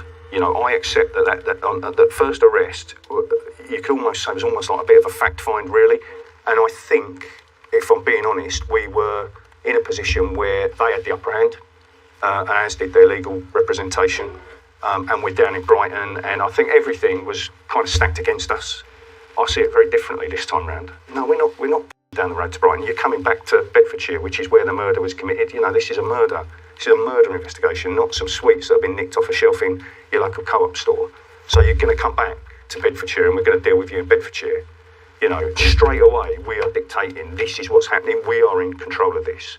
This is our investigation and we are running it. And it feels different this time, I think, you. Well, now we've got something to put to it. Yeah, one of those being Jane. So, yeah, we've got things to talk about. Detectives investigating the death of a woman near Leighton Buzzard nearly 40 years ago have arrested 2 people on suspicion of murder. What can you tell me about Jane Bunting? No comment. Can you tell me a bit more about the relationship between you and Jane? No comment. So, Jane says that you were being quite open about the fact you wanted to get out of your marriage. Okay. Did you? Did you want to get out of your marriage? You never know what to expect when you go into an interview We prepare for all eventualities. We prepare for people to say nothing, exercise their right to go no comment. But if someone is innocent, particularly of a murder, and they have played no part in the murder, one would expect them to be honest, transparent, detailed, and to try and help you, particularly if it's your wife or someone that you love, and care about. So she said some of the suggestions that you'd come out with were that you could use your insulin to kill her. Have you ever thought about doing that? That you could stage a car accident. Have you ever thought about doing that? You both then began to discuss various ways about killing Carol, about what if Carol had a car accident. Is this jogging any memories? No. Margaret? No. One of the things that you said is, I'd quite like... Well, this is what I'm trying to get to the bottom of. Okay. Did you say I said it? Okay. I'm alleged to have said it, but no comment. I did not. You did not? Okay, just tell me that then, if you didn't. I'd quite like my wife gone. No. You didn't say that, or you did say that? I didn't say that. No. I don't know. You don't know if you said it? No comment. Do you remember that you asked Jane not to talk to the police about this conversation in the pub? No. Did you ask her not to mention to the police? I don't recall the conversation at all. One of the things that Jane said to you in regards to about killing someone, that she could never do that. And then you replied and she said it was as cold as ice, I could.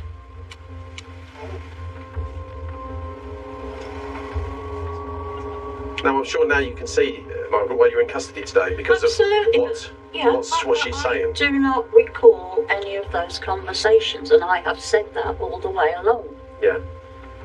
Because if her account is right, there is a conspiracy going on there. That's if her account is right, okay? May frowning at me, but if her account is right, there's the conspiracy. It's very serious.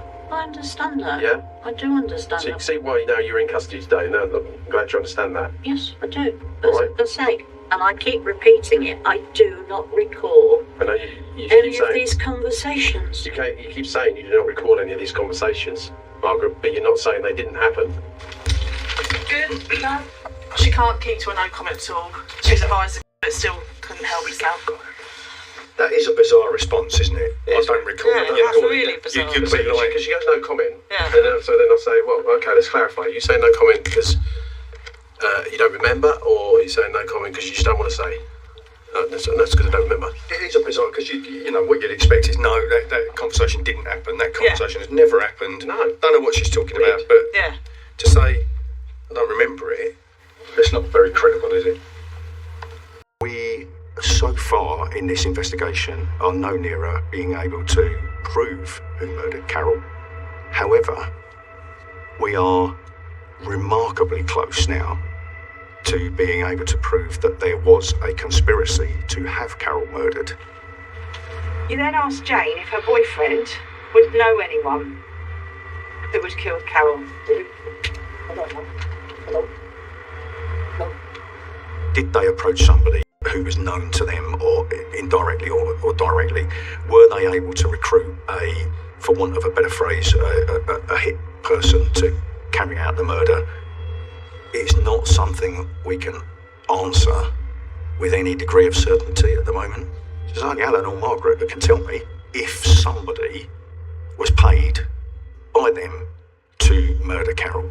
Jane said that she felt like she was being drawn into a conspiracy, something that she didn't want to be part of, something that you wanted her to be part of. Is that right? No comment. Did you want Jane to be part of plans to murder your wife? No comment. Was that your goal that evening? No comment. I've put a phone call in to the Crown Prosecution Service just to consider the charging decision. I know that the interview teams are kind of there and chomping at the bit, and they'd really like to see us go for a charge, but at the moment my thoughts are that they're likely to be released under investigation.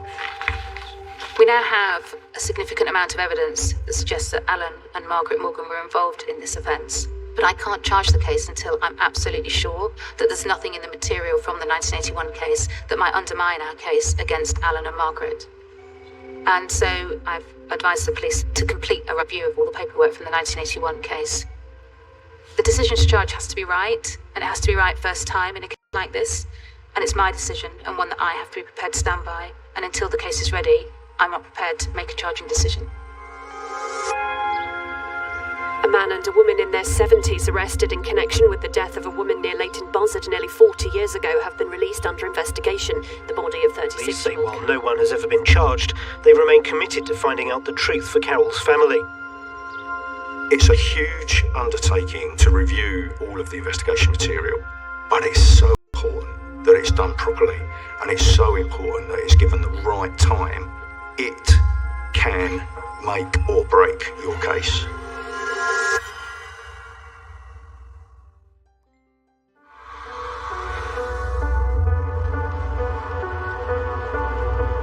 Today's effectively D-Day, if you like. Today is the day where I find out whether 4.5 years of investigative work is going to result in a prosecution. So this is us having a conference with CPS and council now that they're in receipt of our full evidential case and asking, okay, are we going to prosecute this? Are you going to give me a charging decision? Are we going to court? So we are moving closer to being able to reach an ultimate decision on the critical question of whether there is a case to go to a jury or there isn't. It's a complex case which relies on the person presenting it to a court understanding the fine detail and being able to explain to a jury how those small pieces of evidence fit together into the bigger picture. Whilst the decision as to whether or not to prosecute is always going to be one for me, it's incredibly helpful to have an opinion from Pavlos because he is known to have worked on large and complex cases in the past. Okay, so this has been the most thorough re-examination of this case, and if there's a case, there'll be a case of conspiracy to murder against Alan Morgan, Margaret Morgan, and if there's a case to charge against them both, I think everyone will agree that there is more evidence in relation to Alan than there is in relation to Margaret, albeit that she's inextricably linked, given her close relationship with Alan Morgan. So the case that I've advised in favour of charging, which the Crown Prosecution Service will review, is that Alan Morgan and Margaret Morgan conspired together and with the person who killed Carol Morgan to murder her, and that was done by offering payment, which was made to somebody who then committed murder. Of course I want to catch the person that murdered Carol. Of course we do. But there's no direct evidence about who that somebody was. There really are only two people that know the answer to that question, and they're the two people that we're investigating for the conspiracy to murder Carol. In order to prove a conspiracy, we only have to prove that there was an agreement to kill. So in this case, we would be alleging that Alan and Margaret found somebody and paid them to kill Carol. Busy. But come on in and meet the team. Alongside the normal lines of inquiry and investigation that my team have been conducting, one area of investigation that we used was that on each occasion that Alan and Margaret were arrested, we would record any conversation that they have with each other.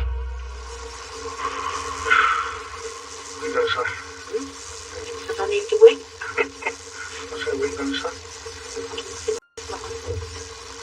We don't know. We don't know anything. There's some pictures.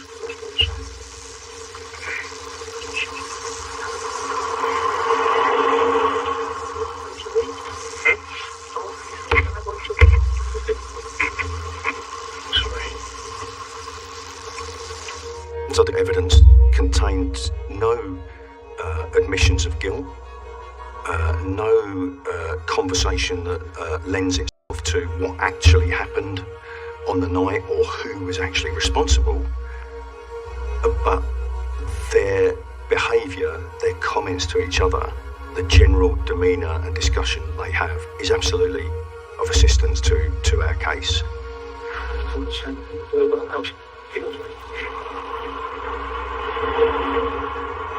Alan says to Margaret, I don't want to say anything because they might have. And then they go quiet. And then they go quiet. You heard that? Yeah. What was it that he might say that he wouldn't want the police to hear? These are potentially significant, suspicious comments, and I'd be interested to hear, if they're brought in for further interviews, what explanation they give. In light of the recorded evidence and along with the review of all of the investigation material, it enables me to have Alan and Margaret rearrested for the conspiracy to murder Carol.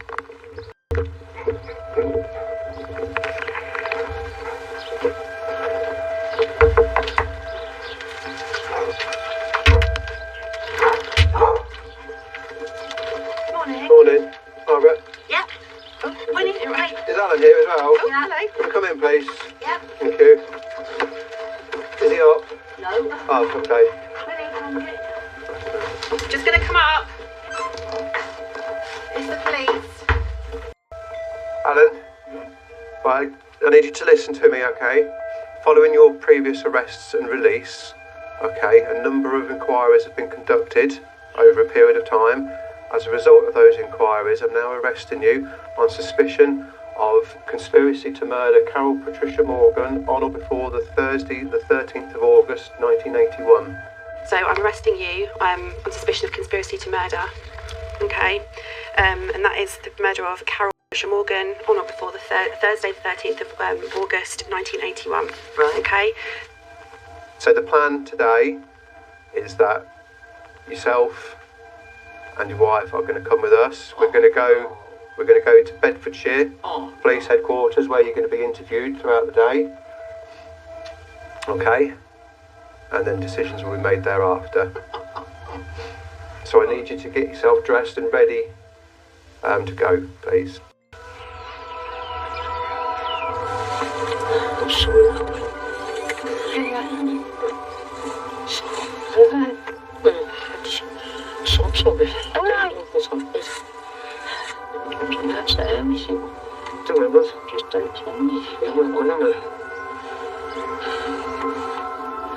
To be honest, I don't know what they've done.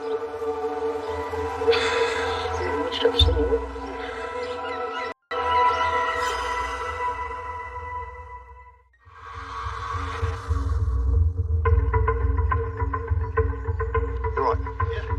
Our suspects were arrested this morning. They've been transported back up to Bedfordshire.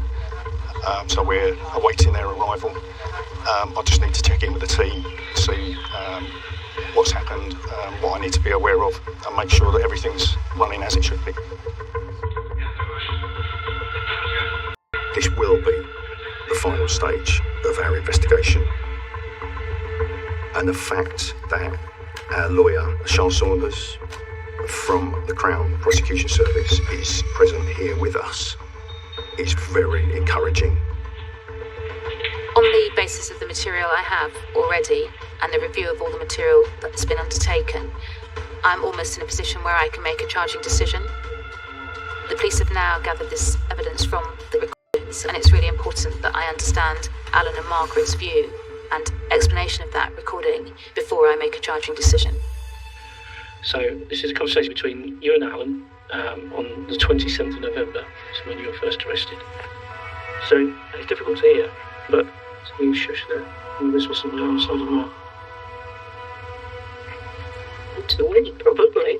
That sounded like. From the point of view it looks from me, this looks very suspicious. Is there anything you about it? But I know I'm laughing. Is there anything? No comment. Well, tell me why I'm getting that wrong. No comment. You lower your voice for that part when you're shushing him, and you whisper something to him deliberately so he can't hear, and then you raise your voice back up again. Either side saying I need a wee, so we can't hear what you're saying. As I have said before, on every occasion, I am absolutely nothing to do with it. So, why would an innocent person do that? Why would you shoot someone who's trying to get the story straight for the police? Why not protest your innocence? She started with I need a wee, and then finished with I'm going to say I need a wee. No comment. Just cover the shushing and then whispering in the middle. No comment. Why is it you find this funny? I want to say something. No, you don't have to. I am. Have you ever been in this situation that I'm in now? Thankfully not. Right. Not sure if you wouldn't like it. Right. It doesn't matter what I say. We agree on that. Alright? Yeah. Whatever I say, Yeah. or whatever you say, The problem is you're not saying anything else. no. I'm trying. Well, you just go no comment. No, shit. I know I'm not saying no comment because I'm frightened It's okay. of what you're going to do. Even if... What we're doing is trying to get your... No, you're not. You're trying to incriminate me in doing whatever. How? I don't know. Nor do we, because we're not trying to... just have a break? Okay. The only people that have benefited from Carol's death are you and Alan, Margaret. Nobody else. How many times do I have to keep saying I have had nothing to do with this? The only person that can benefit from this is you and Margaret, and which is exactly what happened. She moved in a short while later. You played happy families and moved away a couple of months later. The shop was sold up and bought and paid for, and then you went on to buy another shop, and everything was fine after that. Is there anything you want to tell us? No comment.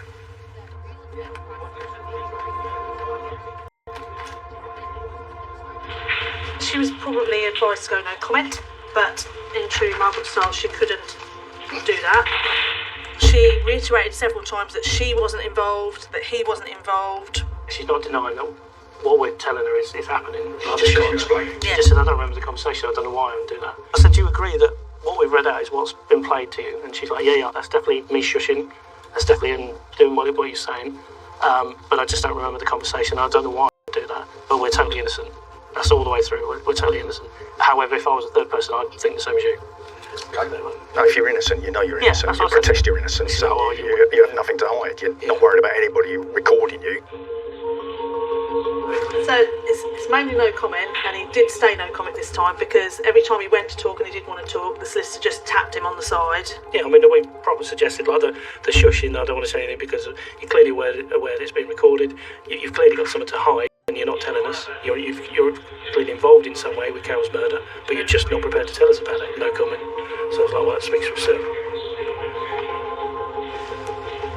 I think that brings us to you, Sean, and with You're all sitting there hoping. Well, that you... what do you? Is there anything else you need from us? What do you need? I don't need anything else. Okay. So I think I've got it all, and I don't think that anything that they've said today changes anything that we've previously discussed or thought about over the last 5 years. I think we're happy that there's nothing in there that's going to catch us out, which is the most important thing. Nothing at trial that's suddenly going to come out that we don't know about. With that in mind, I think there is enough evidence to charge both of them with conspiracy to murder. Excellent. And I just need to finish off the advice. It's pretty much done, and I will be able to hit the button. To finally get to that point where an independent decision maker is saying, yeah, we're going to charge, the evidence is sufficient to charge. It's a huge relief, but it's also a great deal of satisfaction.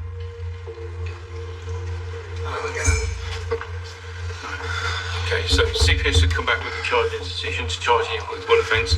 This officer here is going to read out the charge. On the 13th of August 1981 at Leighton Buzzard in the county of Bedfordshire, you conspired together with Margaret Morgan to murder Carol Morgan. So in relation to that charge, Alan, do you want to make a reply? Not guilty. Carol was a really ordinary woman, and I don't say that unkindly. She was just an ordinary woman doing a really ordinary job in a really quiet housing estate, and she died in a most extraordinary way. And actually, if you take out of the picture the robbery hypothesis and look at it, who else had a motive to kill her? Who else would have wanted her dead? And why was she killed with such ferocity? So it comes down ultimately to motive, and then really the only people who needed or wanted her dead were Alan and Margaret. It gave them what they needed, it gave them what they wanted. They wanted to be together and there wasn't any other way. It's horribly simple, but devastating and very sad for Carol and Carol's family. You were charged with the following offence. You don't have to say anything, but it may be a defence if you do not mention now something which you later rely on in court. Anything you do so may be given in evidence. On the 13th of August 1981 at Leighton Buzzard in the county of Bedfordshire, conspired together with Alan Morgan to murder Carol Morgan. In relation to that charge, do you want to make a reply? Wish to plead not guilty. Not guilty, okay.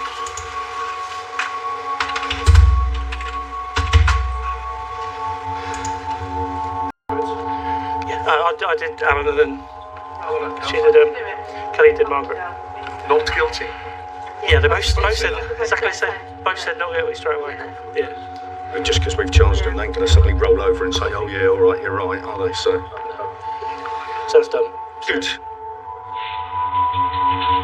From the outset, I always thought we had a good chance of detecting this and seeing Alan and Margaret charged with this offence. I'm just pleased for the team. They've worked so hard on this. I get a great deal of satisfaction out of knowing they will feel elated as to what we've achieved today. So now that we have charged Alan and Margaret, it's time to prepare for a Crown Court trial.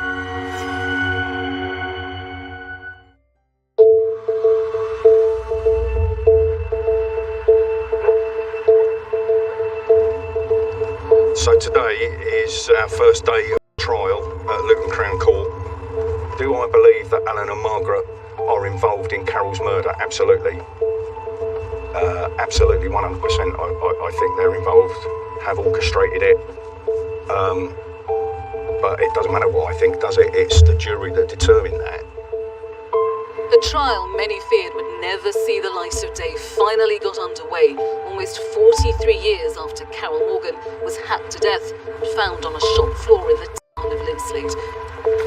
42 years after his second wife, Carol, was found repeatedly struck with an axe or a machete, Alan Morgan and Margaret Morgan, who was his lover at the time and is now his third wife, arrived at Luton Crown Court to face charges of conspiracy to murder, charges they both deny. Telling a story through the structure of a trial is always hard, but here we've got decades that have passed. And so what I really want the jury to be able to understand is the nature of that illicit affair that Alan and Margaret were having with each other, and also understanding the evidence that either or both of them conspired with another killer to commit the murder of Carol Morgan.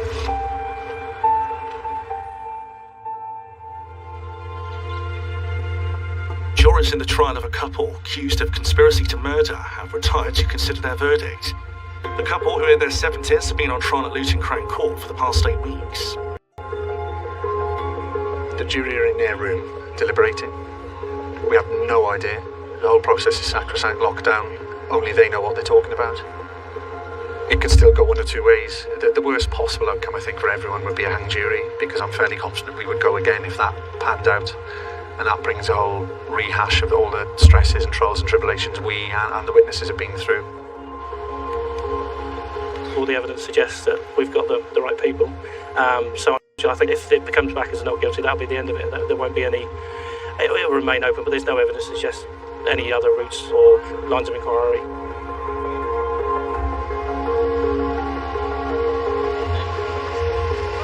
It's a nerve-wracking time for everyone involved, but obviously this is the summation of years of work for us. So it's a bit, you just don't know what's going to happen, so it's just a waiting game, really. Everything is at stake. Everything's at stake. This has been a 6-year journey for me. It's been a 43-year journey for justice for Carol Morgan and Carol Morgan's family. So everything's at stake. It's the first time anybody's been charged, stood trial in relation to Carol's murder. So the outcome of this is really significant.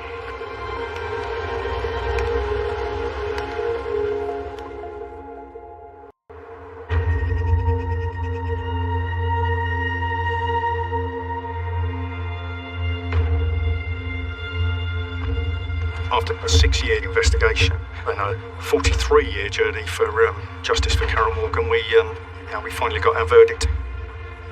Alan Morgan has been convicted unanimously of conspiracy to murder Carol Morgan. The jury were out deliberating for almost exactly 1 week, and they've acquitted Margaret Morgan of conspiracy to murder. She's free, she's at liberty to go and get on with her life as she sees fit, but clearly that life will now be without Alan Morgan. The verdict against Margaret is one that the jury came to. I can't go behind that. They heard all the evidence, they made their decision. I have no way of knowing what it was that made them come to that conclusion, but the evidence against Alan was always going to be stronger.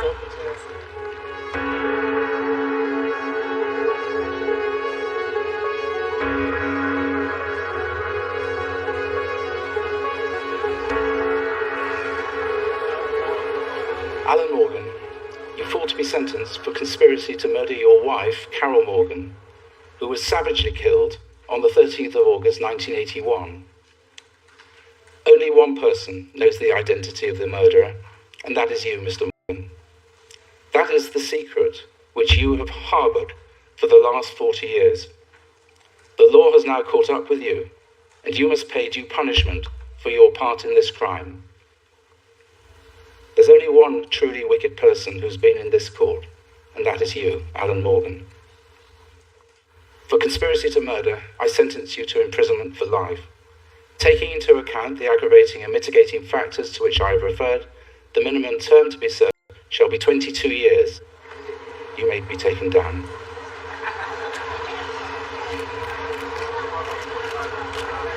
Margaret, is there anything you'd like to say? Your reaction to the sentence?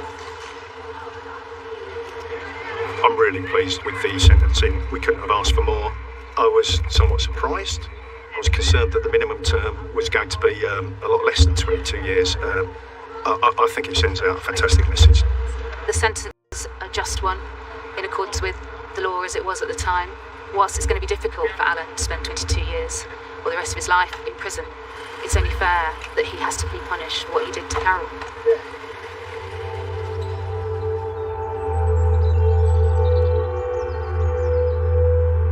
And Carol's life was taken away. So suddenly. So shockingly. She didn't deserve any of this, and she should be living her life to the full. Carol has missed out on seeing her children grow into adulthood, seeing them have successful lives, seeing them become parents and becoming a grandparent. She has been robbed of all of that.